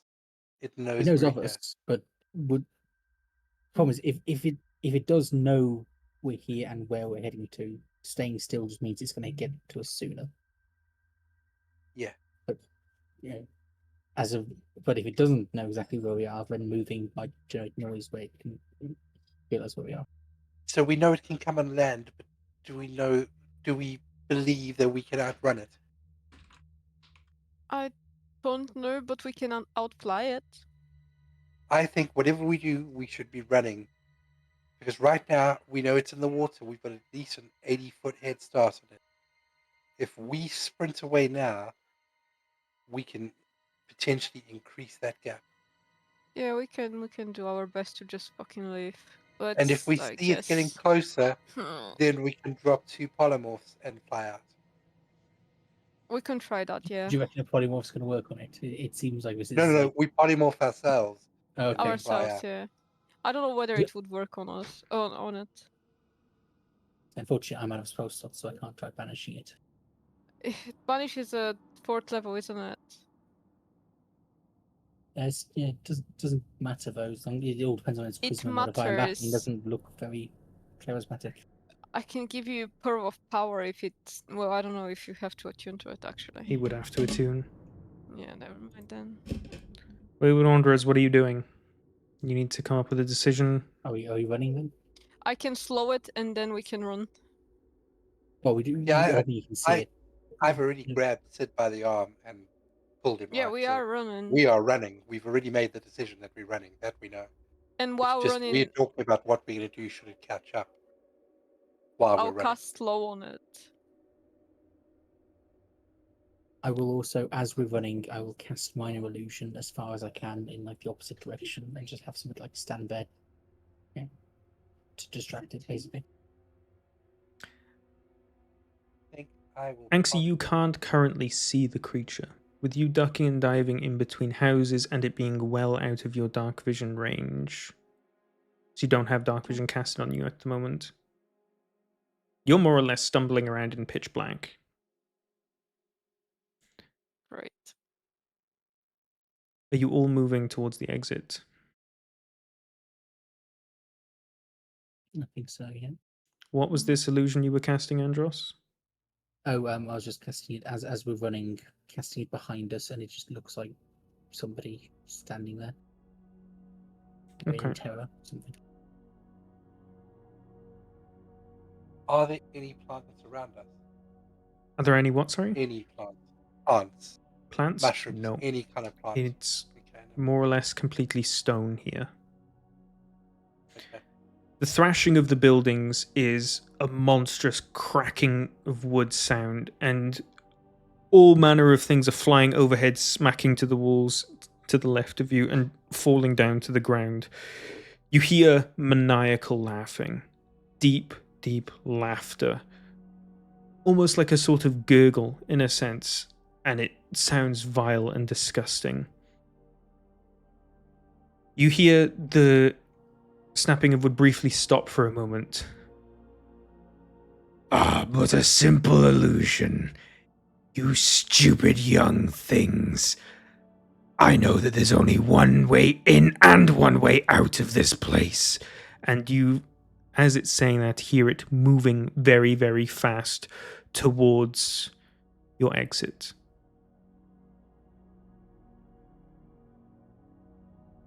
Moving across the land. You hear some rushing of water, you hear some sliding of stuff on the ground. You don't know.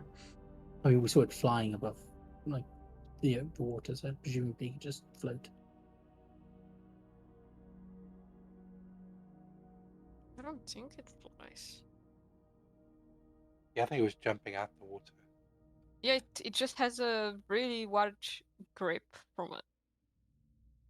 Like, it can jump quite high. What are you Yeah, doing? it doesn't say anything about flight. So, guys, if we fly, should we just fly in towards the other direction? That's after the body of water, so we can go further into it. We need to then get back somehow. I know. Possibly the same way after a long rest, or if we end up fighting it. My concern is if we fight it, we might want polymorph to fight it. Yeah, yes. I can cast 2. So we could be potentially fine.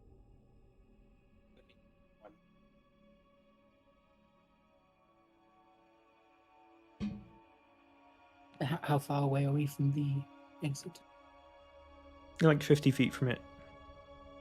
And how far away is it? You said it moved towards it. You heard it thrashing and moving across at a rapid rate.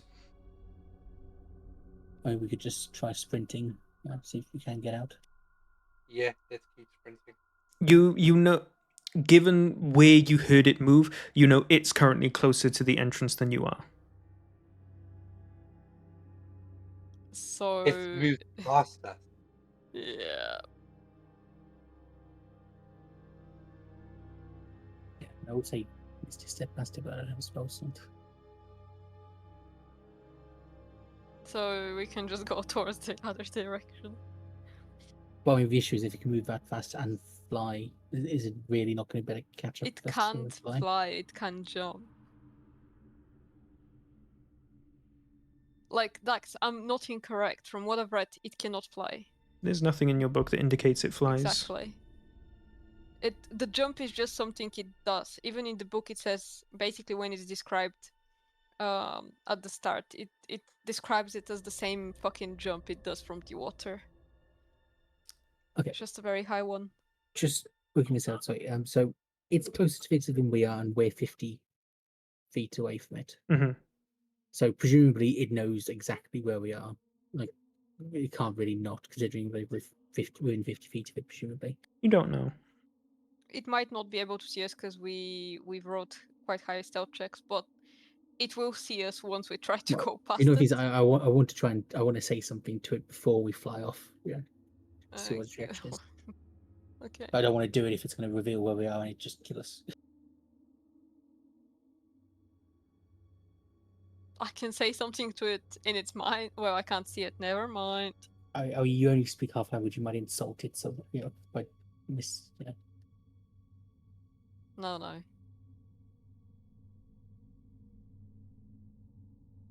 guess. Okay, well, okay. So as you guys are preparing to pull him off, and can you can pull him with 2 people? Is that enough to transport us all? Yes. Okay. If you want to start doing that, And where are we going? Towards the entrance? I mean, there's nowhere else we can really go. I think not the entrance. I mean the far side. Where we see Exactly. the other light. There might be a further tunnel. Yeah, over the water the other way. Yeah, okay. Cool. We can definitely do that, shall we? Yeah, I think we should. And as we're leaving, I'll use illusion again, but this time to project my voice and just say in deep speech, it's not a very nice way to treat guests. Both of you spend your polymorphs. Tell me what you're polymorphing into. A giant owl. So we Yes. dark vision and And we can fly. And bring 1 person each. What's your flight speed? 60, I all think. of it. Okay. So, who's picking up who?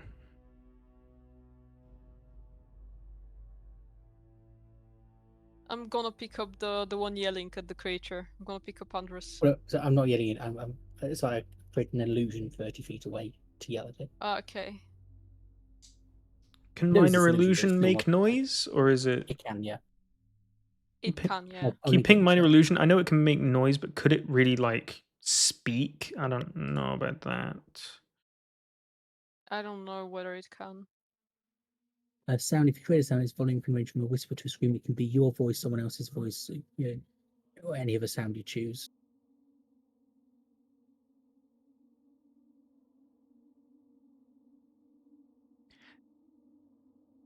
I don't think a Well, you- cantrip is going to be capable of like exact precise speech. Okay, It, well, it if can you definitely can't do make that, noise or like scream or something basic. in that case, Rude! as we're leaving, I'll just shout it without using illusion. Okay, both of you cast your polymorphs. And then once we pick up and fly away, we'll do so stealthily. What's your strength as a giant owl? 3. Right, is it? Oh, I'm looking at the small wow. Never mind. So what is it, I think sorry? You need to make sure you fly as high as you can as well. Don't fly near the water. Yeah, we'll fly as high as we can, and strength is 13. 13, okay. Right. You two polymorph, you immediately grab your targets and fly off, and Andros shouts its taunt towards the creature, which immediately retorts, You worthless maggots! You aren't worth the scum between my teeth. I will end you! and it is... Cedric, you are the only one that can see it at this point. It's beyond everyone else's dark vision. You see that this creature, this big, long, serpent-like thing, is... half of its body is like coiled in front of the entrance, and the other half is still resting within the water. You're all taking off, and as you take off, it immediately looks to your directions and starts to slither towards the water.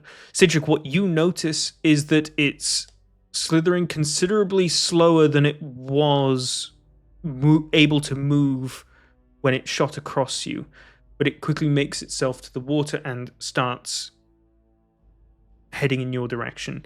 You guys are flying at breakneck speed as fast as you can across the lake, getting as high as you can without getting too close that you might bump on the ceilings. You're about 75 feet in the air. As giant owls, we do have dark vision of 120 feet. Oh, you would have seen this as well then. Both of you owls, roll me athletics checks with your stats as owls. Just roll me a d20 and tell me what you add for your athletics. Athletics is strength, right? It is. Can I hold owl as well? Like if I see it get in range of us, can I automatically Eldritch Blast? I'll see it get close enough. What's our strength modifier? +1. Okay. 11 might be too little. I'm gonna reroll. I'm gonna roll twice with lucky. Yeah. Okay.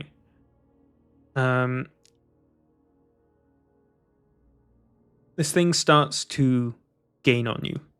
Those of you who are owls and are Cedric see that this thing gets closer and closer to you. Andros, you eventually see the front of this face, the Aboleth's face, start heading towards you. It's on the cusp of your dark vision. You cast 2 Eldritch Blasts. Go ahead and Can I aim cast at them. his eyes? It's 3 eyes. Yeah, sure. Go ahead and cast. 2 of them. Mm-hmm.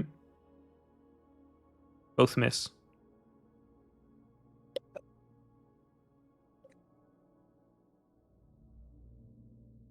What kind of a stupid, insignificant mortal would even find its way here knowing that I am here?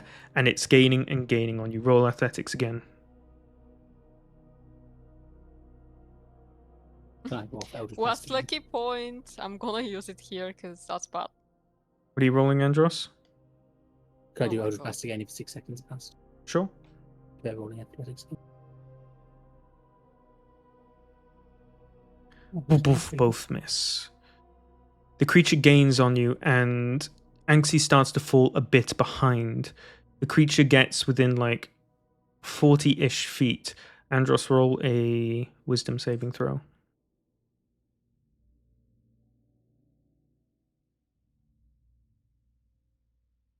Oh man. Andros, the world starts to feel real fuzzy. And you're not really sure what's...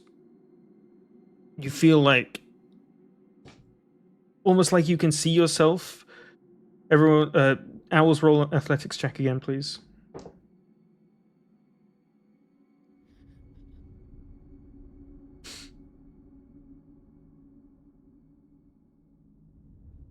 Andros, you feel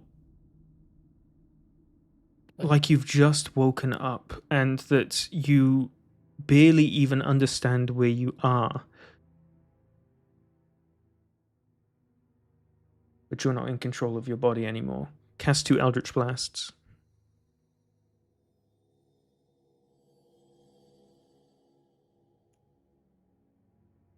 Baylor, what's your AC? Well, Roll damage 1d6 plus 4. That's very bad. Just gonna roll the 1d6 and add 4 to it. Just That think it's an doesn't update. matter. So, 9. Baylor, you take 9 points of damage. Polymorph is a concentration spell. Yep. Baylor, That's roll something a Constitution against saving Sean. throw. You need to beat a 10. okay. Using it in is okay. You're fine. You manage to shake off and maintain concentration of your polymorph spell. You are 75 feet above the water. Not too far in front of you, you actually see land, and you see the lanterns that your owl had previously landed at. Everyone roll me an athletics check. Well, owls. Please be better. I'll re-roll with Okay. my inspiration.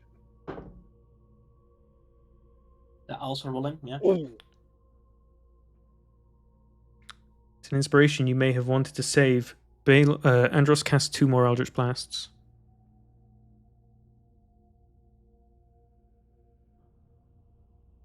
I don't know why you did 1. Okay, 1 sec. Baylor, what's your AC? Well, Both hits. Roll d6 plus 4 damage for both of them. No, do 2d6 per se. 16. polymorph drops. You need to roll Constitution saving throw first. Polymorph drops anyway. HP wise, he's HP wise. Oh, you've lost HP. Okay. Yeah.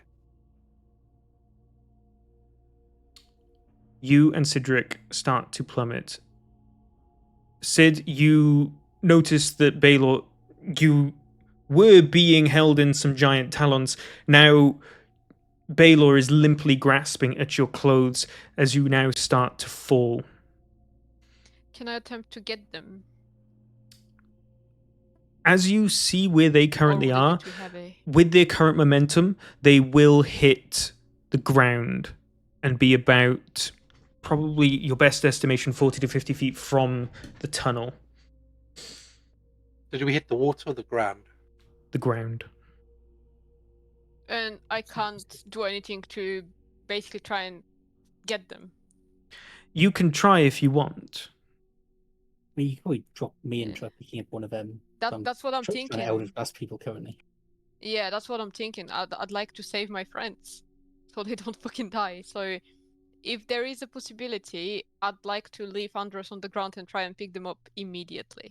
The only way you're going to have room for this is if you drop Andros immediately and try to use both of your talons to try and catch one each and just slow their fall. You're not going to be able to carry them because they're going to be too heavy, but you can try to reduce the damage that they'll take. Okay. Andros, you enter a free fall. Roll 2 Eldritch Blasts. Would I not be rolling with a disadvantage because I'm in free fall? Nope. Shiv, do you have anything to cast on him to not fucking die if he's fallen? Sid, what's your AC? I believe 13. Yeah. Both of these Eldritch Blasts fly right by you, and you can see Andros, with a sort of angered expression in his face, is staring directly at you. Anxie, roll roll a strength check, just a d20 plus your +1. Okay. Just one thing. Baylor, do you have dispel magic or something you can cast on him? I don't. Fuck, we're so. Oh, I do. fucked. I do. Can you dispel him once you can, so he at least has control over his body? And that's my. Andros is a my bit fucking out of God. range of you at the moment. And of course, I don't have an inspiration. Spell magic is 120 feet. 120, Jesus, never mind.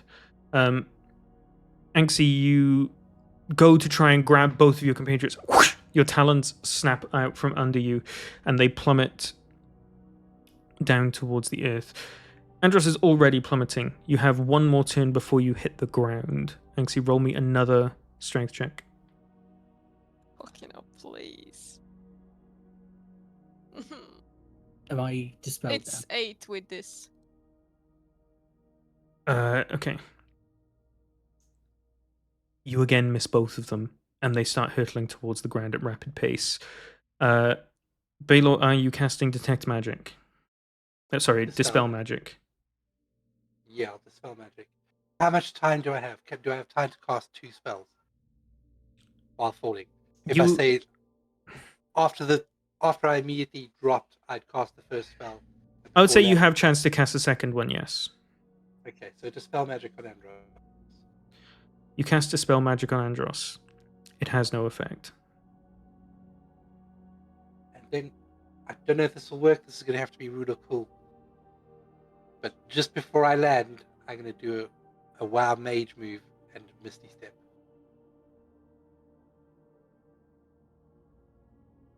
I think Misty Step's going to maintain your momentum, so it's not going to actually break your fall at all.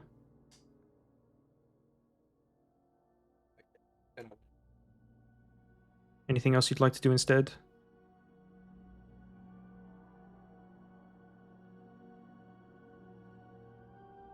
Yeah, there is something I want to do, but I just need to make sure of doing it first.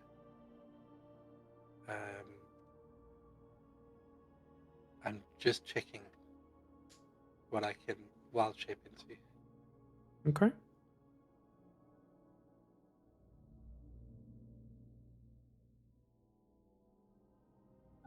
I don't know about you, but I, for one, welcome our new Ablaf Overlord.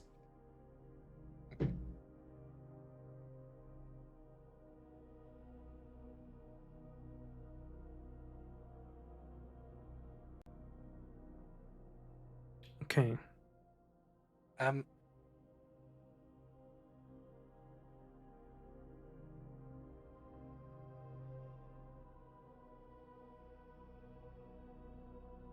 I'll wild shape into a black bear.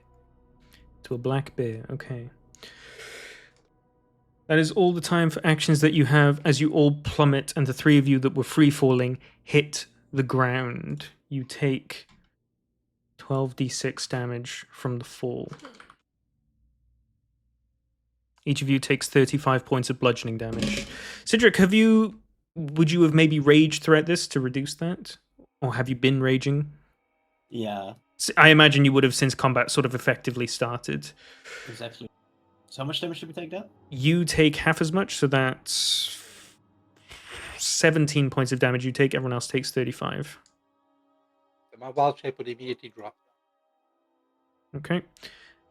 Andros, as you hit the ground and skid along the floor, it takes you a second longer to get up than everyone else, but you are now freed from the enslavement of your mind. You are back and in control of your character again. You are all about 30 feet away from the door, and this aboleth is still in pursuit.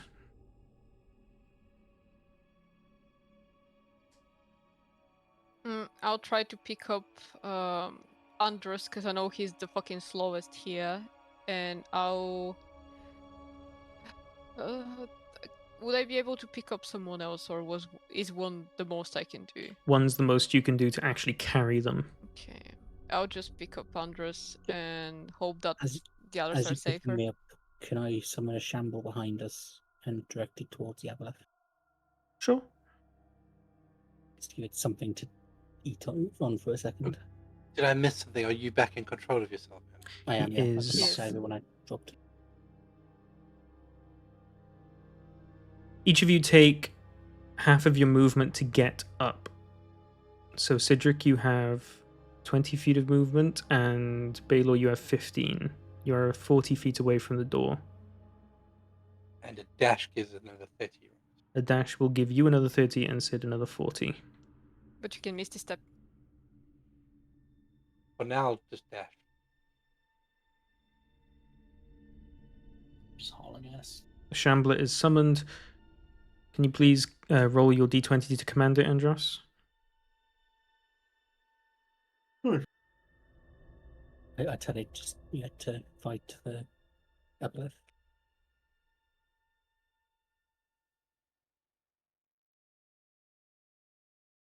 Okay. Each of you are all sprinting towards the exit, with Baylor being the slowest. Anxie has picked up Andros and you fly. You guys make it into the tunnel. Sid, you manage to just make it in time. The Aboleth And I'll bonus action Misty Step to catch up to them.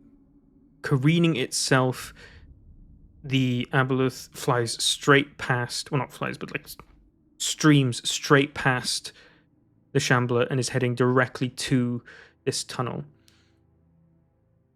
Is the Shambler doing any damage to it? My attacks? It swings and misses. I would say at this point, because of the Misty Step, Sid, you are closest to the back, and you see that the Aboleth is still coming straight towards you, straight towards the tunnel.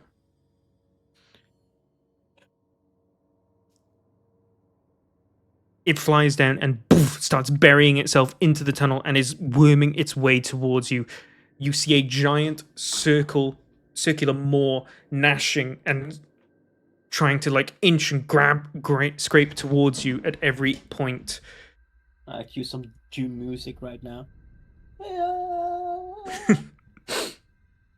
Do you have Enward reduce? We can Enward. Well, no, not a good idea. Never mind. Are we all in the tunnel? Like being chased by it now, Mhm. basically. Are you going to Yeah, I've got continue an to run idea. away, or are you going to try and do something I've else? got an idea. It'd be very annoying if it doesn't work because it'd be incredibly expensive and a big waste. It's been 3 days, I'm pretty sure, since I used the flame ability on my sword. Mm-hmm. I'm wondering, could I activate it and then throw it into its mouth? Would that distract it long enough for us to get away? It's. I mean, like, you can definitely throw it if you want. The Aboleth, as it's worming its way through the tunnel, you notice it's doing at a significantly slower pace than normal. Not only because it's having to push past all the rock, but because it seems to be a bit slower on land than it is in the water. Oh, okay. In that case, I think we just carry on running. Or are we? Is anyone able to like collapse the tunnel on it or something? I don't think we're coming back this way anyway. Cedric, does a 28 hit you? No. Dude.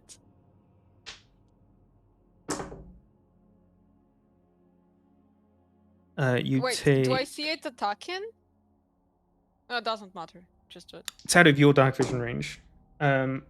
Sid, how about a 13? Oh, a natural one for a 10. Does the 13 hit you, right? No. The 13 doesn't hit you. I thought 13 was your AC. Or is it 14? Yeah, it is. It's Oh. more now. Beats it then. So you've taken. Meets it, beats it. Yeah. Yeah. You take 11, 17. You take 27 points of bludgeoning damage, halved to 13, as the tentacles on top and below of its body start lashing towards you. Are you sprinting away with your allies deeper into the cavern?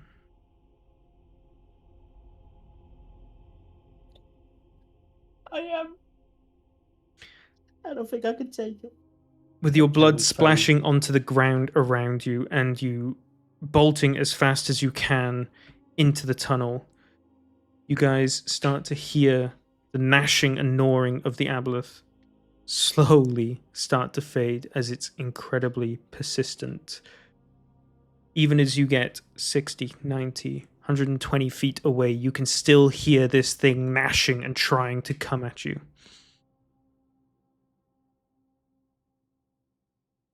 We're obviously legging it. You sprint past so many skeletons on your way, and as you run deeper and deeper, you eventually turn, and one thing that you notice is that there is a point where the tunnel gets significantly smaller. fitting about only like 2 on either side. It's only about 10 feet wide now. I've We dropped my definitely want to get polymorph. into yeah, we definitely want to get into the smaller tunnel. It's the same tunnel, it's just like shrinking, but yeah.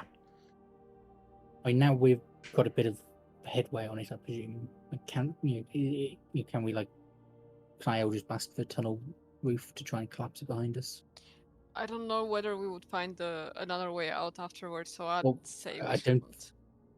I mean, I don't think we're making it out this way. Either way. Yeah. I think we should preserve the tunnel just in case we have to make it out this way. If we're going into a narrower section of tunnel, I don't think it can fit. Okay. Yeah, that's what okay, I'm thinking as let's- well.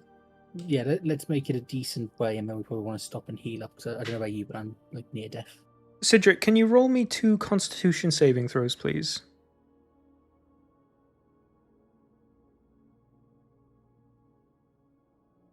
Two? 2 of them, yes. We're I so just far away. So I just roll advantage, right? Like it's just 2 rolls anyway. Yeah, we'll see. Okay.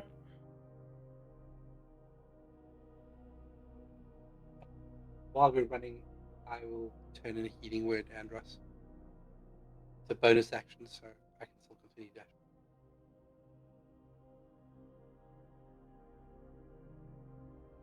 How much healing? 9 points. Okay, well, I'm up to 15 now. Oh god. Okay. As you guys now make a good headway into the now smaller tunnel, it takes a couple minutes, but you eventually hear the Abeloth bump heads with what is inevitably the smaller part of the tunnel, and you hear it scream, swearing that it will kill you and that you are the most insignificant, below its even thoughts thing. Well, it's been a nice campaign, guys. Yeah. You hear it slowly start to sink back to where it came from. I just shout down the tunnel. Why aren't you chasing us? Are you too fat? In deep speech. You don't hear a response. But I have that too.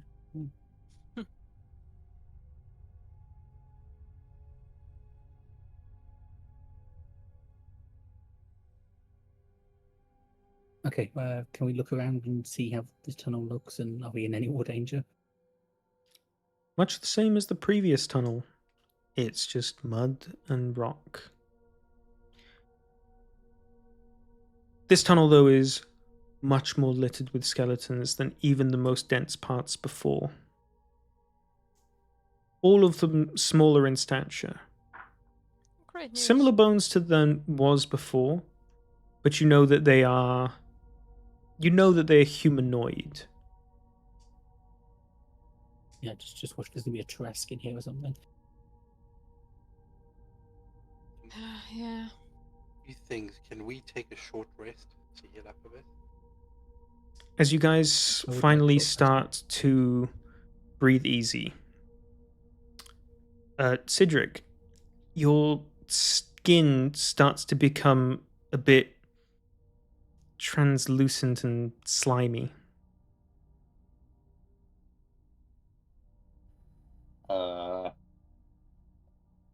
Guys? Do I remember anything about that? What the fuck? And I try to like rub it off. As you do, more slime just replaces it. It's not working.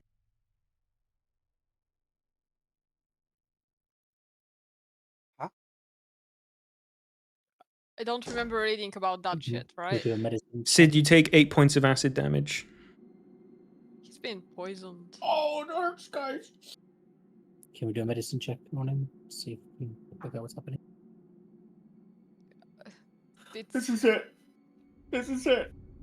Oh my god, I can feel it. Guys, it was fun. We'll figure it out, Sid. Calm down, Betty. It burns.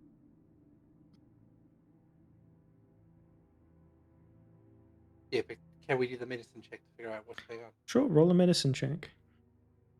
There's still so many things I want to do in life. I can't believe this is it. Can somebody Like else do a what? medicine check? I think all of Yeah, you can I roll can- your own medicine checks because you are intently focusing on why Sid suddenly has translucent, slimy skin. You can see his muscles underneath his skin as they tense and flex. Guys, Can judging I guide our him? rows, You can guidance that, sure, Baylor. I'm happy we didn't fight it. I've never eaten pancakes before, and I heard it's great, even though it's weird because it's like, what? Who makes cakes out of pans? Oh, I'm gonna die! Baylor, you What's have pancake? no idea what ailment is currently afflicting Sid, but you can see the injuries and scrapes he took from the aboleth on his back and his calves as they smacked him as he left are pulsating and look rather inflamed and intense. Okay, so before we do anything else, considering it mind controlled me, can we take away his weapons just in case it happens to him? Rather Yeah. deal an unarmed Citric for the one with a big axe. I mean, what happened to you was like you almost fucking died, or you actually got hit and you Well, And you I got didn't back to get yourself. It just did. I'm guessing it just did mind control cyanotic or something. But I'm just thinking it can obviously mind control. Let's just get rid of his weapons. So if something does happen, it's not going to just chop my head off. I know we don't know what's going on, but are we able to tell if this is a magical effect or if it's a physical Yeah, effect? can you You- detect magic? Cannot deduce that. You can So- cast Detect Magic though. Who's standing close to me? Say Not anyone. me. I or- don't think anyone, to be honest. Well, you're inspecting my fucking wounds, aren't you? And then they've One now of you is- immediately backed off. They think you're gonna turn. I was Okay. looking from far away. That's why my roll was so low. I was trying to, figure out from like 30 feet. I look at Anxie and Actually, I know we didn't, get along all that well all the time, but I want you to have my axe. Here, have it. Oh, thank you, Sid. You gotta work out a little bit more, but it's yours. Baylor, there is I- nothing magically impairing Cedric at all. I mean, Okay, if we need to put Do I Citric have down, time to do this as a ritual cast? Do you have time to do this as a ritual cast? Do you want to? Sorry. Okay, I'm going to start doing it as a ritual cast, but if I see it's causing more damage, I'll just expend the spell slot and finish So- the cast. can I spend a minute to gain a spell slot back while we're doing this as well? Sure. Can I- Andros, my good Can I friend, respond? you can have my javelin of lightning because I know you like all these little stupid knickknacks. Here you go, you can have it. Baylor, about 2/3 of your way through ritually casting Detect Magic, Cedric, you take another 7 points of acid damage as you feel your skin dry and burning. So about Okay, 2/3 of the um, way. Yeah, about 2/3 of the way through you casting it. Okay. I will finish the ritual cast based on that timing.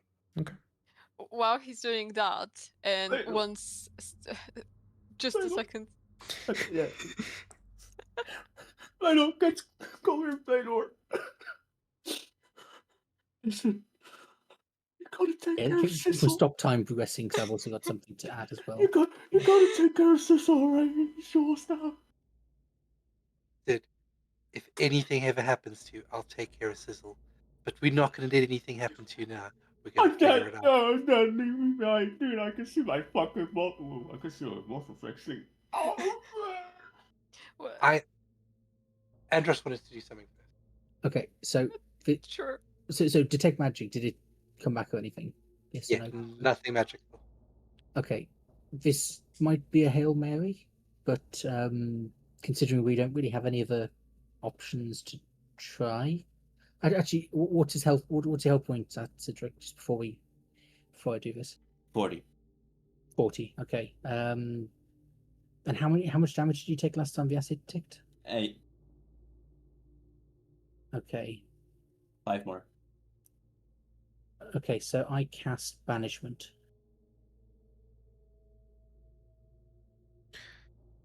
Cedric, are you going to willingly be banished by this? I do say that I'm going to do it. It's just if there's an active if it's actively concentrating on a spell against Dude, Cedric, I it might be am worth not aware cancelling it. at all, like what these people are talking about around me. I am just Probably just sat thinking there about my accepting whatever impending happens doom. to you. Yep. Taking care of everything, thinking about what life after death might be. You go I mean, crazy. I just do that, and the idea is being I'll cancel it after 6 seconds and see if it made a difference. Sid returns from the banishment with still a slimy and translucent skin. You can watch the blood pulse under his very skin as his skin continues to sear and burn. Sid, your Is it skin pos- feels is it- so impossibly dry, though it's covered in this mucus. It feels so dry. What you would give for just be wrapped in water so that like the sizzling could go away. Yeah. I'm going to walk up to Cedric and put out my water skin. Sid, hold out your... It's on his arm, right? It's on his calves and his back. On his calf, his back. Okay, Sid, before we stand do still. that, Anxie, can you use mold earth to make like a little hole we can put Cedric in and fill it with water? Yeah, Wait, so my back as well? we're Mhm. burying Yeah, I was going you. to say if it's on your arm, we could just chop off your arm. But Yeah, I was about to say, just chop it up. Do we have enough water to fill a hole? To fill a hole. I mean, it doesn't have to be a big hole; it could be pretty much Cedric sized. That's Yeah, a big but hole. that means we need Cedric-sized amount of water, pretty much, right? I'm going to use my water skin and try and wash off the slime from Okay, the okay. back Here's an of the idea. car. Can I use shape water for so it's up to 5 feet and then 5 feet cubed? Can I use shape water to basically hold the water against his skin?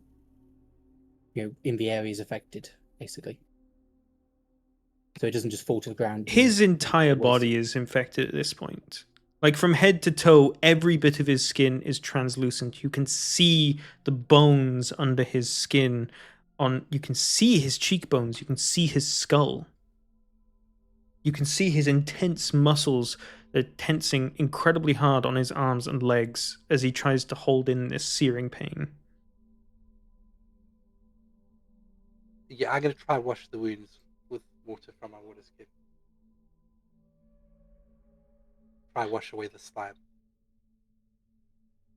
You pour the water over him and start to rub it on him. The slime doesn't feel like much of anything to you, but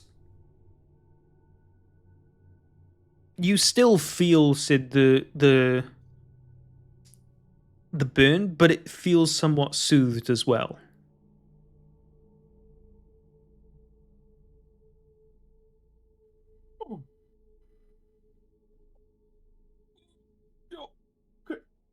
Quit doing that.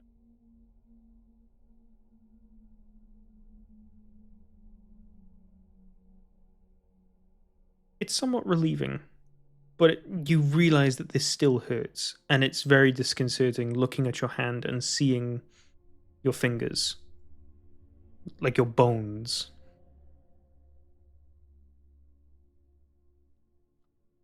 Come on, guys, please.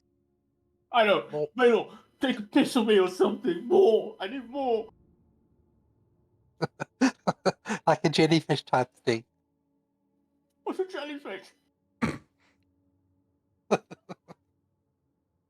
Oh! I'm kind of running out of like screams. I'm just going to pour more water on and keep trying to wash away the slime. I just mentioned to be careful not to get any of that slime on yourself as well. I don't know if it's infectious. Bilo, you've actually at this point come into contact with a good bit of the slime. It really feels like nothing to you, but you continue to sort of like rub Sid's skin all over with the water from your water skin. Is racist slime?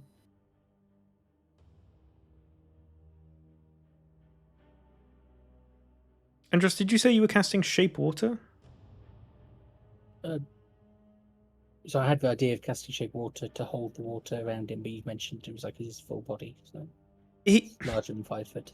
I mean, Sid's larger than 5 feet tall, but you can like rotate it around parts of his body if you want. It's like you can definitely wrap it I do around have to try and him. help in the But same yeah. way as Bale was doing, basically just magically. More or less, as Baylor's like applying water to him, you're sort of like keeping it attached to him, moving it over Just different trying to parts stop of the his water body. from just being wasted, and Yeah, try okay. and make sure it stays there.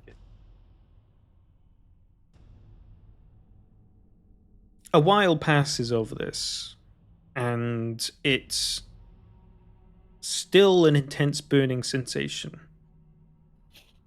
You don't take any damage. You don't take any damage. Your skin still is covered in this slime and is still translucent, but you're not currently taking any damage. Guys, I think it's kind of helping. I mean, luckily we're not wasting water, because obviously we are kind of trapped underground, so we don't really have a way of resupplying it. But I don't think we can just keep doing this forever. No, Is no, it no, any no, different? you have to. Is it progressing slower, or is it still the same? His skin is still just as translucent as slimy, God, but you What if I feel actually- a whole lot better, Sid. what if I actually survive this, but I stay like this? Oh, Question is, are we making it worse by giving it water? I'm not making. Well, I'm not taking damage, so. Well, Yeah, I so mean, the water's definitely that's helping. what I mean. Like it might be water, letting it dry out is the way to fix it, but you're discouraged from doing that because it hurts you.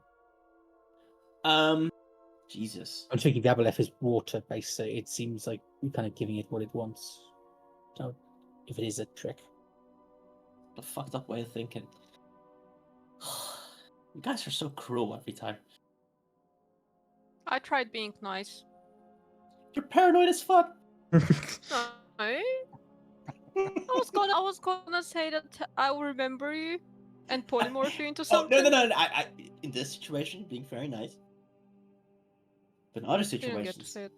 But yeah, yeah. I mean, all I'm going to say is, aren't you glad we talked about getting life insurance for Sid? Yeah. Oh my god.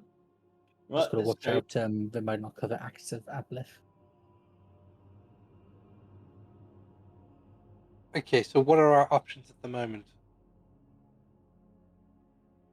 I've already dug a hole. What you mean? You mean like a fucking grave? That's what I'm thinking at this stage. God damn it. Yeah, Xy's like, here's your grave. Come on, I'm gonna say goodbye. Let's move on. No, not really.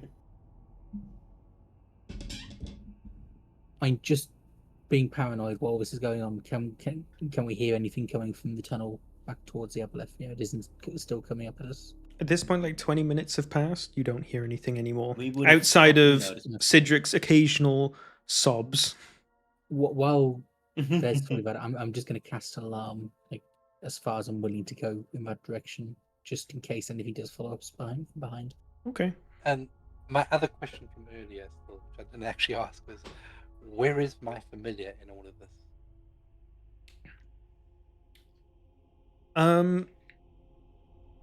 You don't I know. sent it to the other side, right, of the lake, while the abbot was chasing us.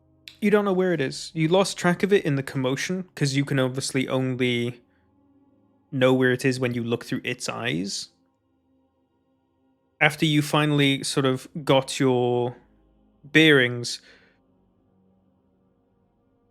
you're not able to put yourself in its eyes anymore. Oh shit! I've got an idea. Okay, I take out my tome and I write a message to Spriggett. I just say, no time to explain. Cedric skin turning translucent after clashing with Aboleth. Need assistance on how to fix.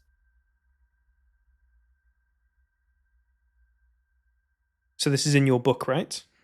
Yeah, so it's how I do the sending. I write it in the book and it sends it as a sending spell. And you see it written back to you. Yeah, I think so. Yeah. So the words start to appear in your book. Oh my goodness, good heavens. No, dear, it's Andros.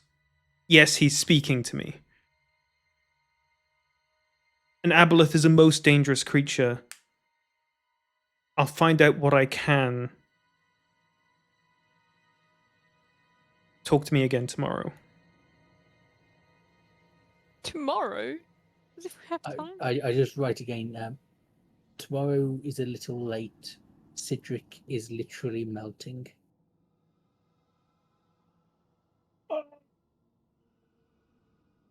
And I just write like in brackets like Cedric screams in the background.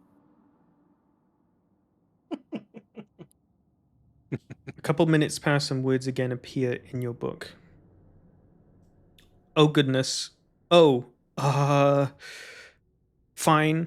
I'll head to the library immediately. Contact me again in an hour. Okay, that's better. Also, Sid, it is pronounced prestidigitation. It Fucking doesn't know help it all. the prestidigitation. Didn't ask you. Okay. I didn't expect to help him. I just wanted to clean him up. I mean, I could also Yeah, ask Does it clean the Carnelian. slime? Do you And reckon does that make Carnelian it would know how? Helped. Do you reckon Carnelian would know how to deal with aboleth slime? Okay, but hey, guys, there's a major thing that we haven't discussed yet. But Ayla has touched the slime and it feels like nothing to him. Yet me, I'm fucking melting away. Something is causing the well, he slime. touched you. Yeah, but the slime. So the difference is, I think the difference is this like you got touched by the aboleth slime, whereas I think Yeah. Baylor's touching your slime, which isn't as effect. Isn't. But That's he's an touching your assumption? slime. Is that an assumption, or is it like some Oh, rule I have somewhere? it's a logical guess, unless it's just immune. Druids have immunity to it, which seems unlikely. I'll pop a produce flame in my palm and I'll I'm expect not- my hand to see if the skin is turning dry. What? Baylor, your skin seems totally fine. It's just racist. That's what I mean. Cedric, you need to Polymorph become me a into a druid. human or some shit. Come on. Can't. Polymorph me into a human. Yeah. I don't think it's the slime. I think it's the attack, and the slime is just Yeah. a byproduct. Yeah, that's what I think as well. You think if sheeps could be mages, they polymorph other sheeps into humans. Anyway, alright.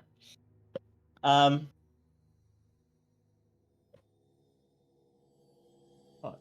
I can ask someone. Please do. Wait, is Sissel okay? Sizzle left your armor long ago, right after you started screaming. You didn't realize it at first, but they've been sat on Anxi's shoulder, not sort of more clinging to Anxi's back, barely peeking over her shoulder, looking at you. That makes sense. They seem to be fine. Okay. Good. My master would receive in her head the words, hello, how to deal with aboleth slime attack, possibly poison, acidic? Question mark? Very efficient. I could Yeah. also send a message to the innkeeper, see if he knows. Please do. Do you I want to know? hear the response. I want Just to hear imagine that like response. he's on the low or something. Just hears like oh, Yeah. Cedric is melting. Can you deal with aboleth slime? You hear your master's voice come into your head, though it's been a while. Anxi, an aboleth, that's most dangerous. Please keep yourself safe more than anything else. Aboleths are ancient old beings. I'll find what I can and let you know. Should better use like a spell slot for it, because I ain't have many. So they will research it. But didn't you read some fucking book earlier? Well, that's well, because of me, we are here and alive, possibly. Yeah, So like is that not page enough? 6. Is it like a I'm page 6? dying. Yeah, antidotes for Aboleth poison or something.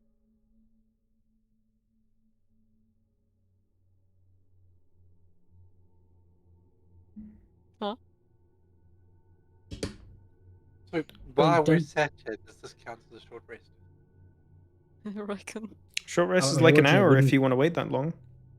I'm to imagine it wouldn't count as a rest for me or Balor because we're actively, rubbing him down or using spells on him.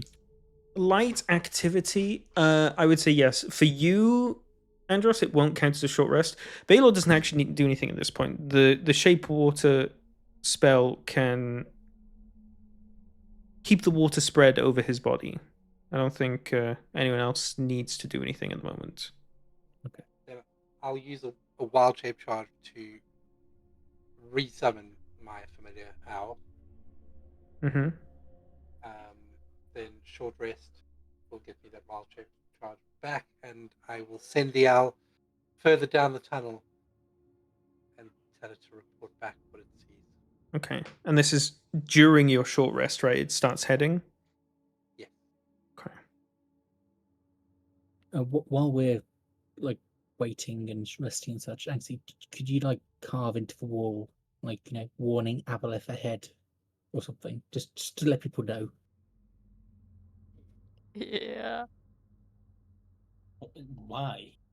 I don't know. Well, just being nice to the next poor sods who come down. Who this the tunnel. fuck goes here? No one.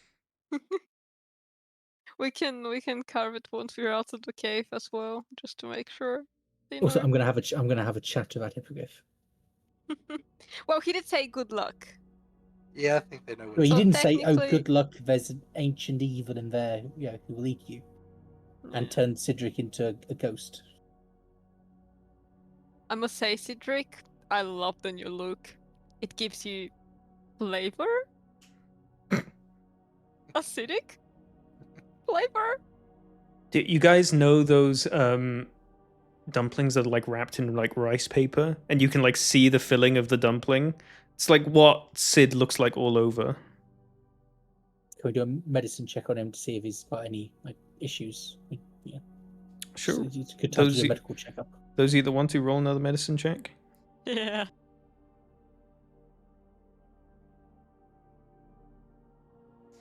Cedric, under all unusual circumstances, is a prime specimen. He's so unbelievably athletically built, and his body genuinely is like somewhat of a marvel. And his entire body still seems somewhat fine, but his skin all over, every single bit, and he's checked every single bit, is see-through and secreting a slime. Wait, his weenie is. Covered by clothing. Let's move on. No, I meant his.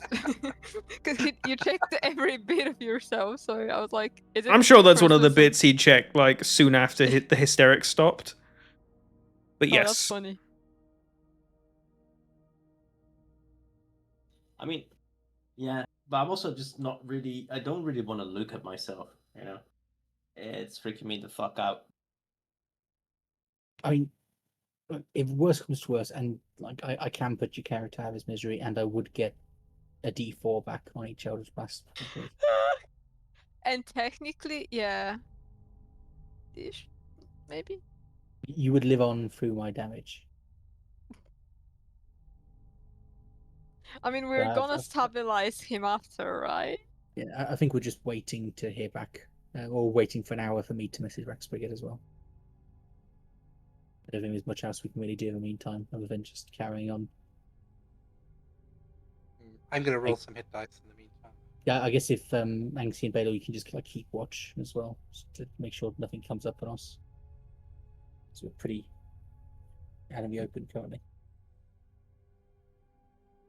okay. Is anyone else able to cast the water spell as well, just so I can get a short rest? I can cast the earth spell and make a deeper grave, but I can't help with water. Okay, never mind then. What I? This would be up to Dax if Druidcraft can blow enough wind to keep the water moving in the same way as shape water. The problem with that is it risks the Nah. water being blown away and we would lose it. Like the main thing here is we've got very limited supply of water as well, so we need to make sure we don't lose any of it. You guys have used, for the record, almost all your water to just create this constant bubble around various parts of Cedric's body.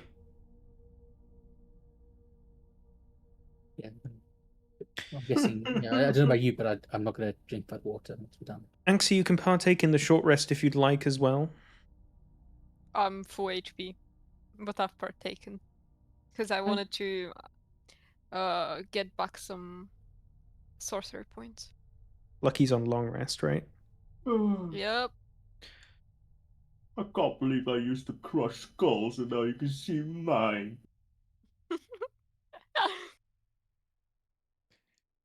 An It hour makes you feel better. passes during the short rest. Has Cedric got an HP back?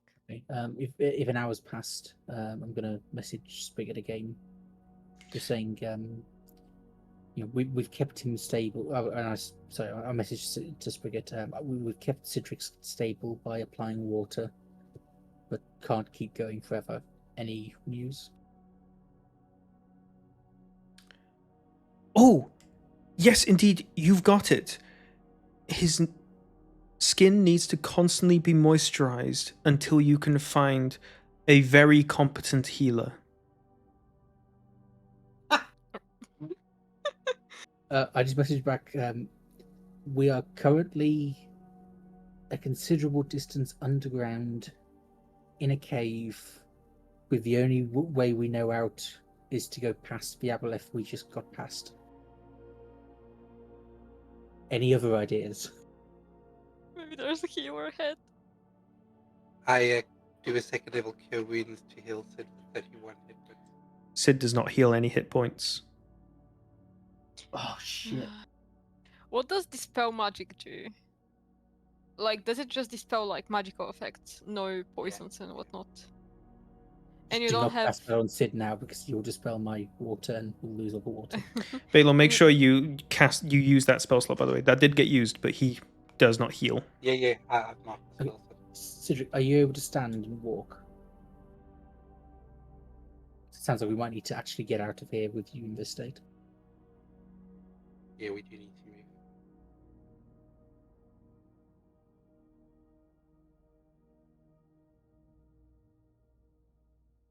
Sid, are you able to get up?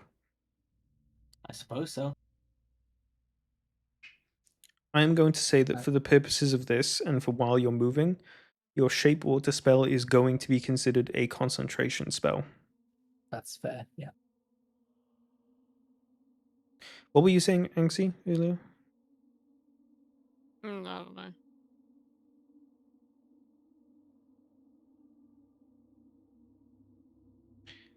Yeah. I was asking whether you have greater restoration or if it's like a higher level spell. Is it level 5?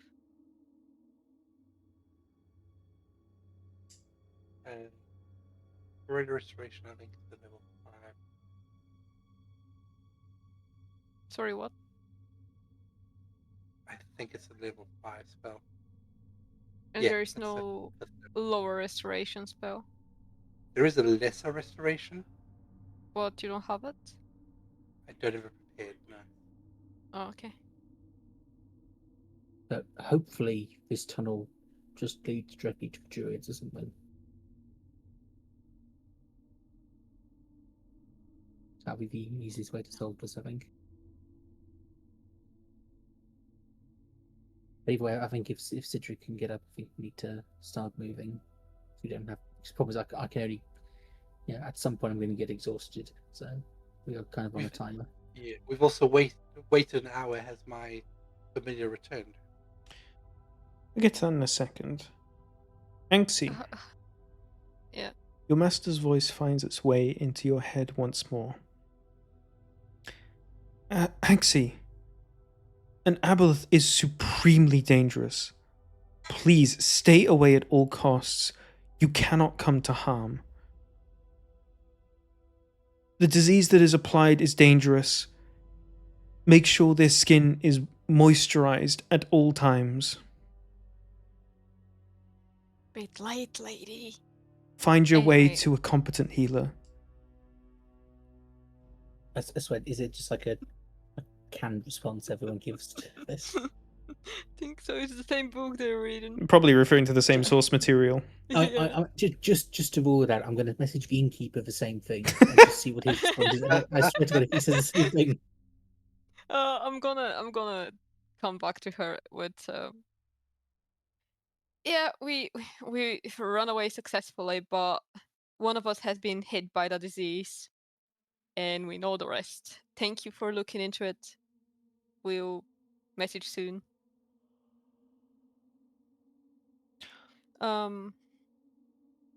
Baylor, do you think it's worth trying to contact the druids about it?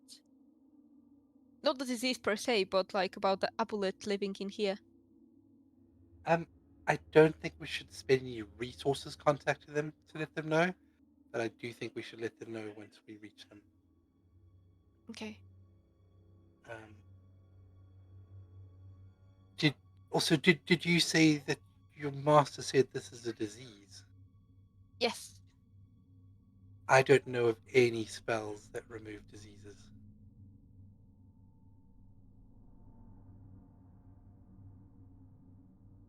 There are no druid spells of any level which remove diseases. I wish Zinni was here. Maybe she knows. Guys, I can't close my eyes anymore. Have you tried? I feel like I'm blinking, but I can still see.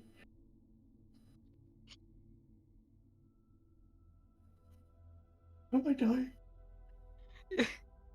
You hear in your head.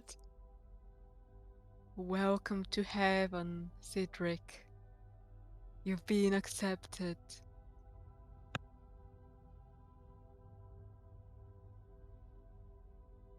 I start staring up. And I think to myself, how weird that heaven looks exactly the same where I just was. Heaven is you being surrounded by your friends.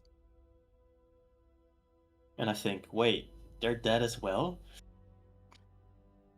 Yes. That's great. And I stop crying. I'm kind of smiling, just kind of taking it all in. My job here is done. So it's been about an hour and 10 minutes at this point. Baylor, your familiar returns to you. It relays to you that the tunnel comes to some kind of end, and that there is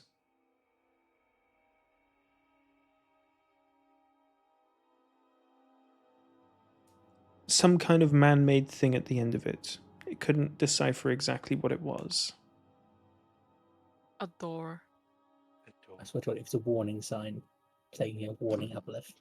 There's an aboleth inside.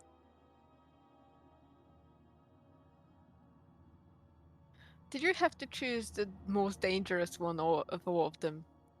Ducks, like, couldn't we have met like the little spiky ones? Mhm. I'm kind of upset. So I hope you like the guide I put in general chat for you, Cedric, just FYI. Yeah, you guys been doing a lot of running from enemies lately. But look at it! You're fucking dying! Yeah, I said I don't care. Yeah, I know. We've Yeah. But we've hey, not had much running. in my defense, I only ran away half as much of things. You guys twice as much as me because displacer beasts could have totally taken those, to be honest. They were hitting for 18 damage. It's nothing. Well, it's not just Bowie hitting and then For you. peppering and then dragging you off by yourself as well. Yeah, they dragged me off.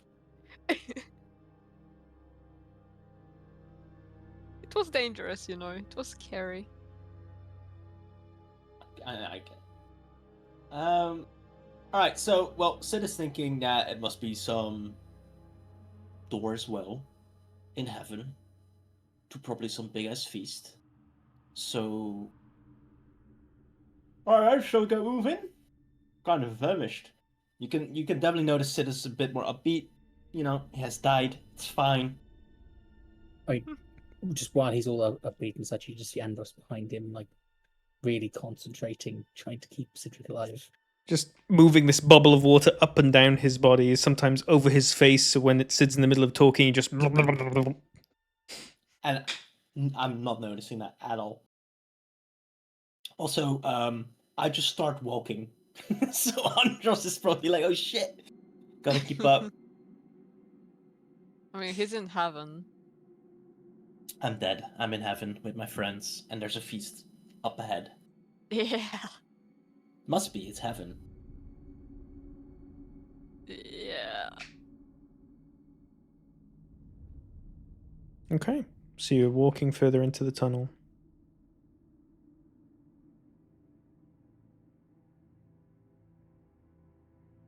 Something you notice about your journey in this tunnel now is that you are still heading downwards, but you turn and bank and seem to be heading back the same direction. Still lower down now than where you were before, but you're like, you know, like heading downwards. It's like you could you're heading back in the same direction as the lake. Why? Because that's the path that the tunnel goes. It's a tunnel. Yeah, but you notice that it turns, and you've turned 180 degrees, Okay. and you're heading back the same. Like it's like a big curve, not like you've All turned right. around. But the familiar did see something at the end that looked Man-made. man-made. Well, you know, guess we just gotta. There's no other fight. Well, it doesn't matter, all right? If we turn around and go the other way, that's not good either. So It's about 2 hours of walking. The bodies that you see strewn about the place become more and more numerous.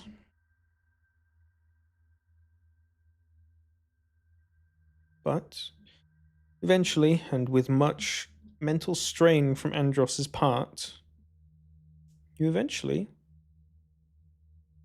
find the end of this tunnel. First thing you notice is a kind of pedestal.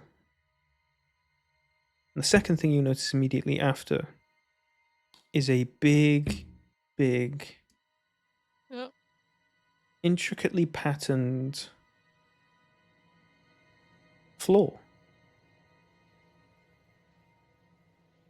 The large slit down the middle.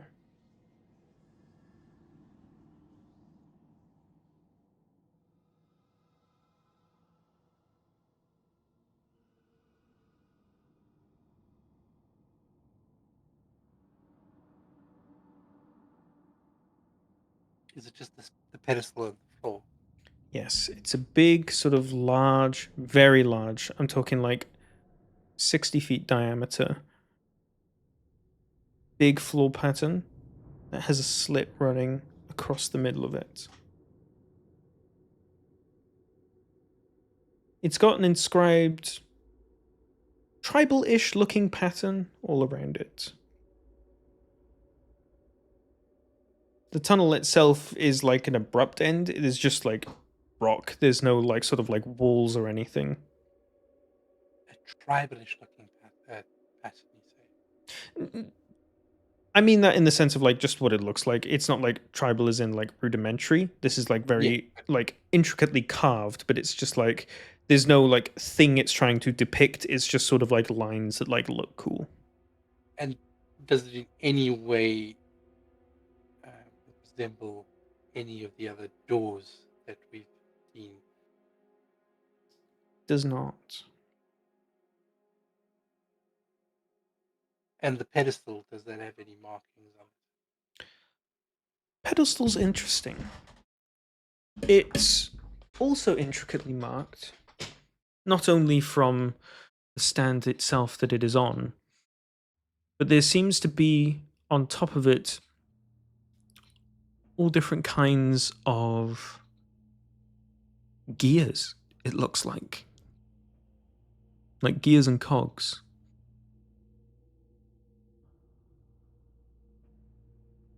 There is one single thing that stands out on it in the middle, and that's a bit of jutting out metal.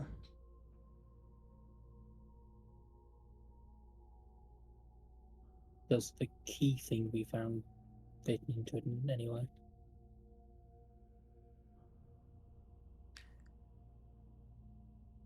Each of you roll me an investigation check as you look over this thing. I'm guessing I wouldn't Yeah. be kind of focused. Yeah, you're focused.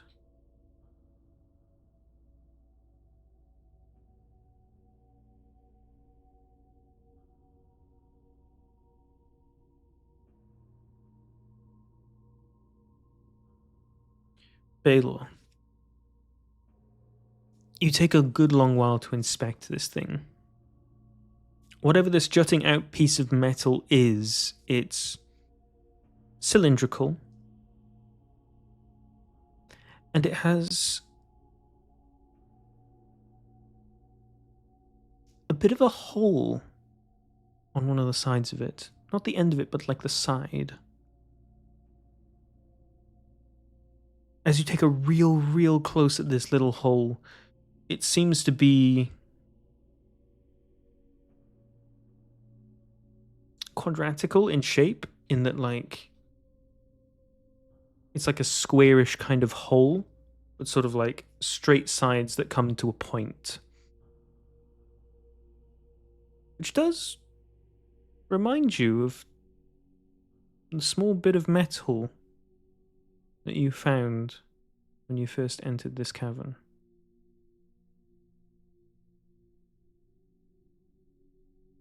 Guys, who's got the key thing? I think it can fit in here. I think Anxie has it. I sure do. Anxie, bring it over, see if you can fit it into this slot hole thing. I will, since I'm low-key scared of what's gonna happen, I use my mage hand to deliver the key, as in like to put it inside of the thing.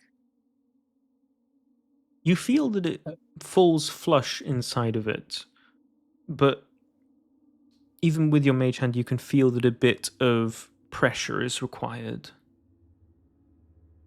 Okay, I go there. Are you pushing it with your hand then? Mm-hmm. The point that you're putting in, by the way, and the only bit that's quadratic is the inner hook spike.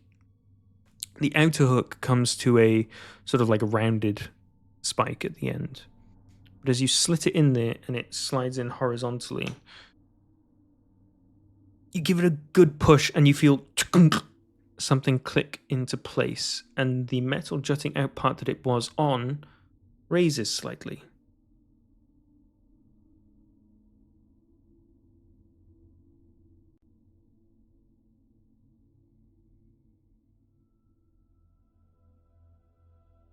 As an indication that I need to turn it to a certain way, or like what? Or has As it not you done anything? try from both ends, you notice that you can turn it a direction. As you start to turn it clockwise and pulling, using the key, turning the cylinder round, you suddenly hear a lot of other things moving past the rocky walls that you can see. And you slowly start to feel the ground move as the large circular floor slowly starts to part. You keep turning and turning and turning this thing round and round. And eventually, the sides fully open, revealing to you a large drop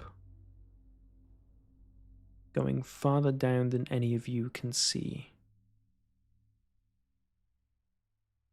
Great. Baylor? You might want to make that friend of yours go down. I look to the owl and off you go. Go see what's down there.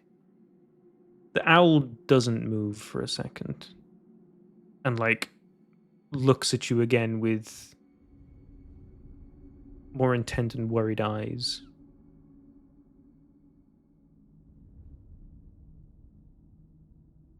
You've got this. You can fly. You can go in and out, and we won't close the door. Should I make it invisible? You watch as its eyes give a resignated look as it hops off of your shoulder and slowly hops towards the hole. It looks back at you one more time. Thank you for helping us. We got you. You watch as the owl's body somewhat slumps and looks back towards the hole and just sort of hops off and starts to fly down.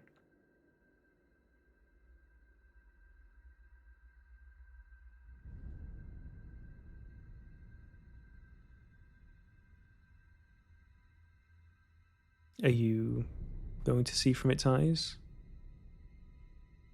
While I can. Yes. This thing goes down. It's heading straight down. Whilst the tunnel you've been in so far turned and ebbed and flowed with maybe just the natural passage of the rock, a lot of this seems to have been purposefully dug in a straight vertical line, and your owl just continues to go down and down and down.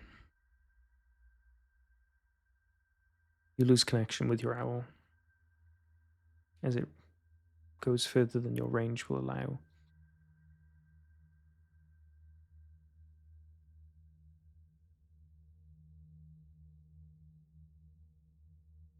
As your senses return to yourself, Baylor, with your passive perception, you notice something. A small sound.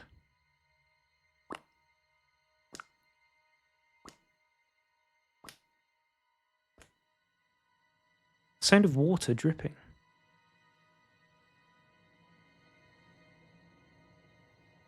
You look down into the hole and you see a part of this tunnel downwards. There's some kind of a leak coming out of it. It's about 30 feet down from the floor where you're standing. But it's against the far back wall of the tunnel down.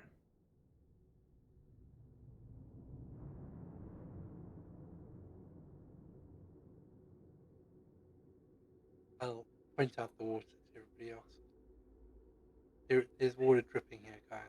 There's water coming from somewhere. There's water around here somewhere. There must be. That's good for Cedric, isn't it? It is. I mean, so there's water dripping down the tunnel, going straight down for who knows how long. I'm not sure how it helps us. It means there's water around somewhere. We just need to find the water. Sorry, I can't remember if you said not. Are we outside now, or are we still in the tunnel? You are well down in the tunnel. Okay. And there's nowhere past where we are now. It just stops, isn't it? Mm-hmm. With The only this, way is down. with this sort of trapdoor-esque device that has opened up, you have a passage that goes straight vertically downwards. What if this passage we found leads to the lake? Or we are near the lake I don't currently because think we we've went turned back. back. I don't think We we've did. turned back around, have we? We did, didn't we? Yeah, did we? But this is going straight down. This Did thing we is go now, up? yes. You've been heading slowly downwards since you left the lake. And this then just goes further down. Anxie, roll an intelligence check. I'm confused. Didn't you say that when we started going... Well, Did- once we you did say we stopped were going resting up. with Cedric, didn't you say we were going up? No, it's been going down. But you turned back on yourself. Uh-huh, okay. I will in a second.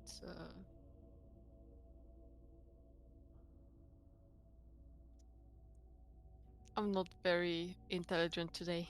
Baylor, roll a survival check as well.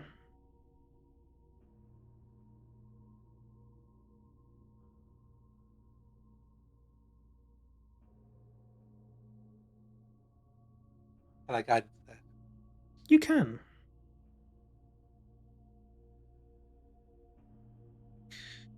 Baylor, though you've lost your bearings a lot down here, with this definitely not being your preferred terrain, shall we say. In the last 2 hours of travel, it's been very simple, cardinal directions wise, which way you've been heading. And as best as you can approximate, you might be underneath the lake right now.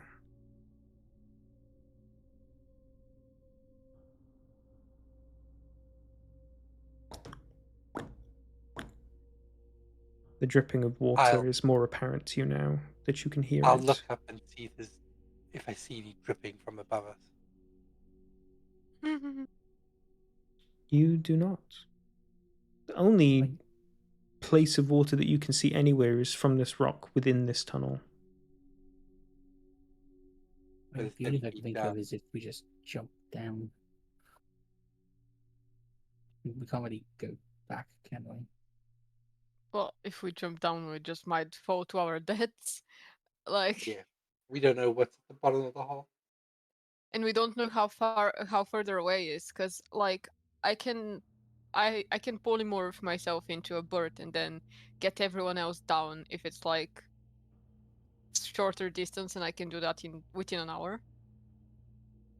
But we have no idea how big of a distance it is. I'm trying to think what other options we have. The problem is if we try to head back and out this way we came, we've got to get past the Eveleth as well. But also, I'm probably going to die of exhaustion, or Cedric's going to die of acid damage, one or the other by then. You're gonna be fine exhaustion-wise. Like, it should take a few days for you to get fucked. Yeah, but maintaining constant concentration. Yeah, I guess. It's only concentration while we're moving.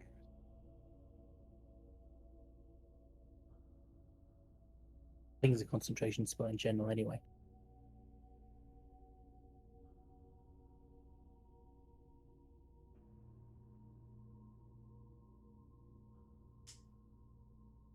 Has Baylor's familiar come back, or is it just gone? It has not. And how long has it been? Depends how long you're willing to wait. About 20 minutes at this point. I'm gonna kneel down close to the hole, Mm-hmm. and I'm gonna try and hear where the water is landing after it's dripped out. I want to try and determine if it's landing into a body of water or if it's landing onto solid ground. Okay. You can actually see it's landing onto solid ground. The walls of this downward tunnel are still quite jagged. Where you can see the water is dripping out from, it's just dripping and hitting another piece of stone that forms part of the tunnel wall going downwards. And that is still falling a bit further, and it's just a constant dripping drop.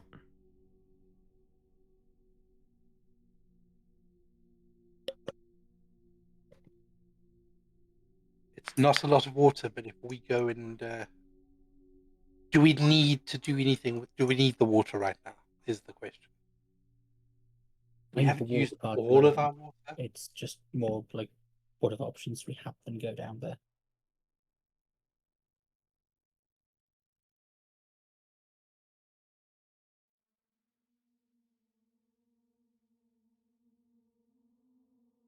I think we should wait for the familiar to return before we decide what to do.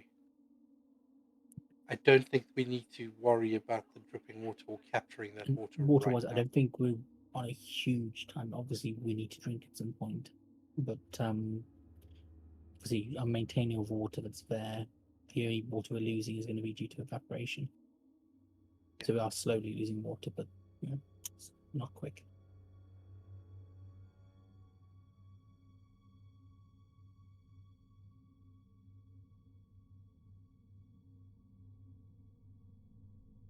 Yeah, then I think we wait for the familiar to return.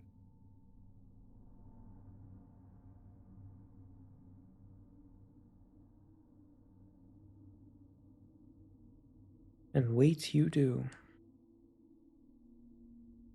20 minutes turns to 30 minutes. 30 turns to 45. 45 to an hour and a half. 2 hours. All the while Is there you anything hear else this dripping water? water. What'd you say, sorry?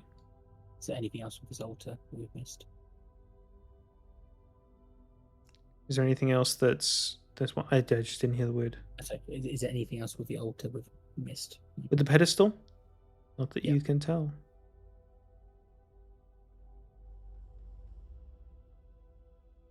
Constantly you hear this drip, drip, dripping.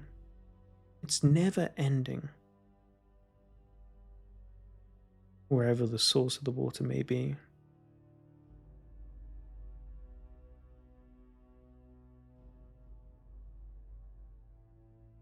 Two and a half hours go by, and you start to hear the beating of wings. The owl returns to you.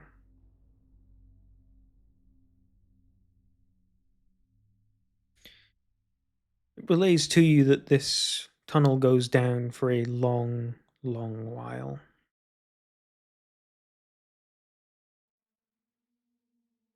Thousands upon thousands of feet. Eventually it does breach the ceiling of another cavern lower down that eventually falls to a large, large body of water. Down there it saw lots of glowing in the distance. Some kind of light.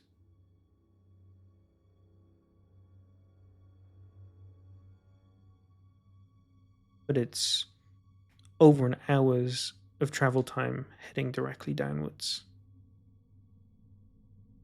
Not plummeting at terminal velocity, obviously, but traveling downwards. How would we travel downwards though? That's the question. So, to understand it, if we had to jump straight down, we'd land in the big body of water. After Just you theoretically. fell for a very long time, yes, you would have. But we would reach terminal velocity, which means we would die if we impact the water anyway. So it's not an option, but that is what's below us is water. It is a large body of water below. And all the while you're brainstorming, you hear this water dripping. It's starting to get on your nerves. Where the hell's this water even coming from?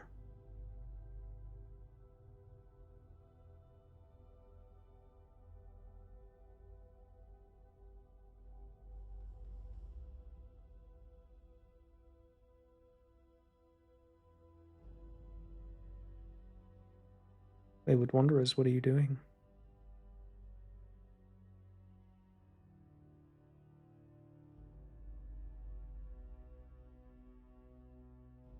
Are there any creatures you know that can hover down?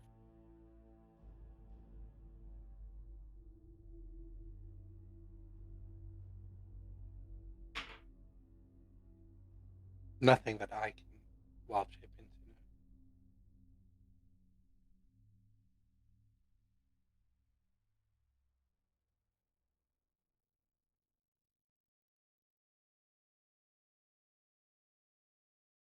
I feel like Dax wants us to do something about the dripping water, but I It don't sounds know. like it, yeah. Yeah. But I mean, it's just dripping water further down the Yeah, tunnel. What can we as do? far about as it? we can tell, it's just dripping water coming out of the rock, and there's I mean, nothing else unless around. like we can like break the wall and fill like the entire cavern below with water, in which case we just float down. yeah, but we know it's water from the lake, so potentially we would get the abilot here.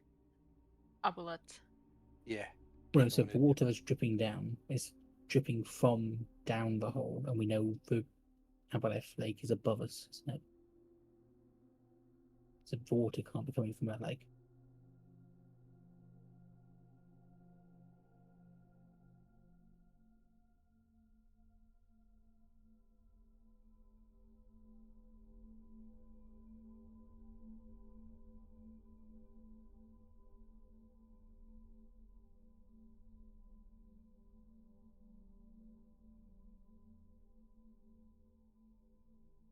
My only suggestion is somehow we pull off a long rest.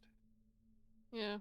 At least two of us do a long rest to get some spell How, slots how back. does that help though? What spell Because We can- has to? we can get polymorph back, and we can then Yeah. fly us all down. But no, the problem is you can't just fly down because it's a small hole in the floor. You can't just fly. No, it's a big No, hole. it's not small. Oh, okay. How big is it? 60 feet diameter. Oh, it's 16 or 60? 60. Oh, 60. Okay. yeah, That's yeah, quite okay, yeah. large. And one thing we need to keep in mind is that the the familiar was gone for more than 2 hours. That means that we can't polymorph and then dive into it. Because, Well, it was more than 2 hours, but it was there and back. yes, but that means it's more than an hour for us to get there. But was the bird like going down at full speed, or was it just making its way down at normal speed? I'm wondering, could you go down faster to make up for that? Yeah, I would have assumed. could the bird dive down and then swoop, or start flapping halfway and then swoop? Yeah, you just want to slow down as we get towards the end of it. Yeah. We can drop some pebbles with light cantrip on them. Yeah, and to give us a leeway. Yeah, and we can let the pebble drop with us while we're dropping. Does that make sense? That makes sense. Am I going to be able to maintain concentration and move the water fast enough for Cedric, or is he going to have to just take damage while we're falling? Yeah.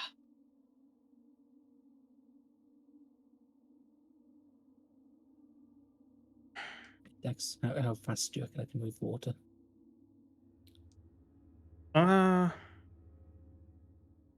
It's a good point. Maybe you can.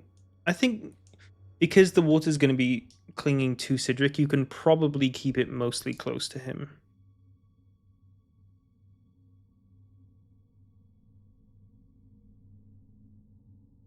Okay, because I mean, the alternative is we put it back in like our pouches, and he just has to deal with the acid damage as before, as we go down. So And for fix for after. If we're doing a long rest, we can lose the water while we fall. That's not a major issue. We just want to try and preserve as Well, most issue of it as is he possible. going to be able to do a long rest while he's like, in the state he is?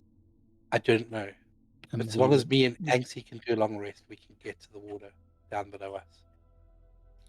just for clarity's sake, by the way, you're in a room right now. It's a pretty wide and big room, but there's just jagged rock all around, and then there's the tunnel you came from. There's the pedestal and the big, now 60 diameter hole. 30 feet down that hole, in a wall on the hole, is where the dripping has come from. So it's not in the room with you, it is considerably far down the hole already. Oh, so potentially we can make the whole fucking lake swash. I'm very confused. We can make the dripping water basically increase inside of that hole and potentially close the amulet within this place if it drops as well there? Or like make a hole into the place where... Wait, I'm not sure I understand it. That's what, like, could we drain the lake the aboleth is in? That's what I understood we might be able to do, but I'm not entirely sure. I'm not And sure either. And that way we can close off the floor thingy and try to fly up towards the lake and then get the fuck out. The thing is, we said there was more lights down there, so it sounds like there's something down there we probably want to investigate. Likely more underdark down there. Yeah, how long would it need to be for a long rest, like minimum? 8 hours. 8 hours. And at what point do I start taking exhaustion?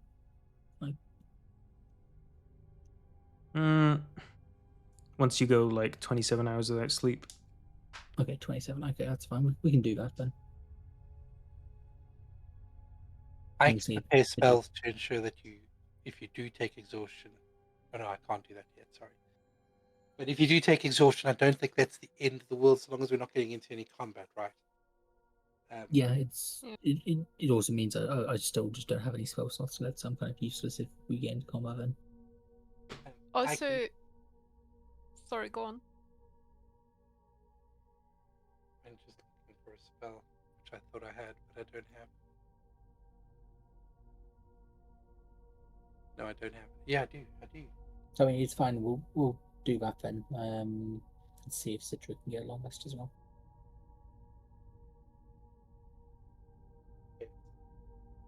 Am I going to be able to do any sort of like watch duty stuff while focusing, or do I need to just focus entirely on Cedric?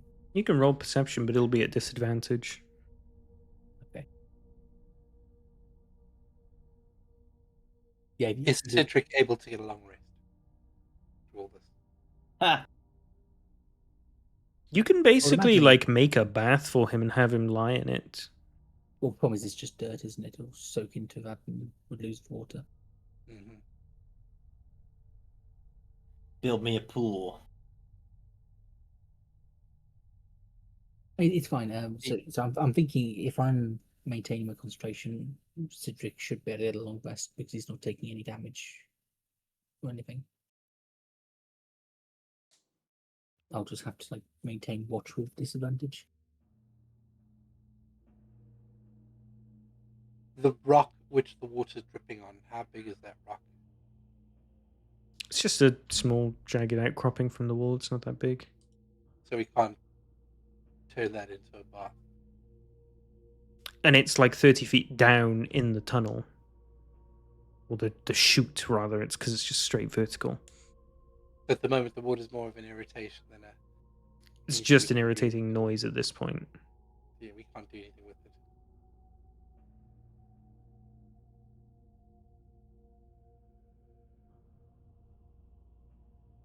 Yeah, I think we long rest. Gives us options then. Yeah. Before we long rest, do we want to close the big hole into the floor?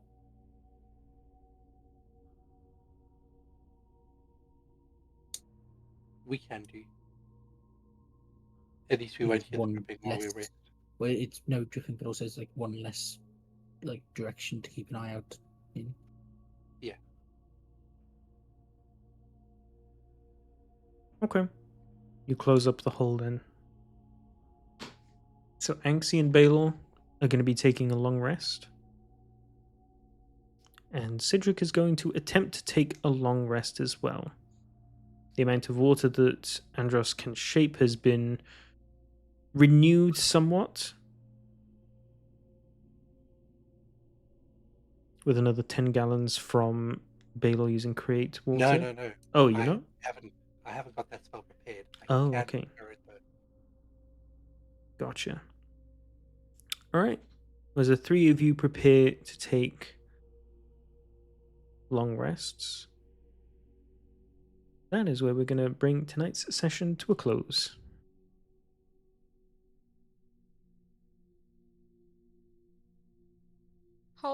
How long has it been approximately since we've woken up? We woke up at 3 a.m., right? So I Yeah, would and then say we it's walked been for 2 hours. 6 hours in total. Okay, so it's 9. Oh, before you do the long rest, Goyle, can you spend your remaining spell slots to heal me? I'm still at 15 health, and I might as well get okay, healed if you're let's, going to regenerate let's them do anyway. that now quickly before we turn the end. Make use of spell slots, saves me using a health potion. So we'll do this. No, not that. We'll do this.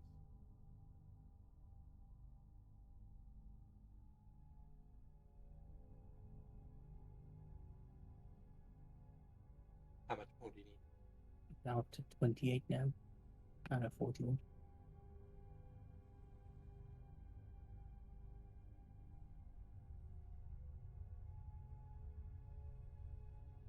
Okay, I'm at 38 now. That's enough.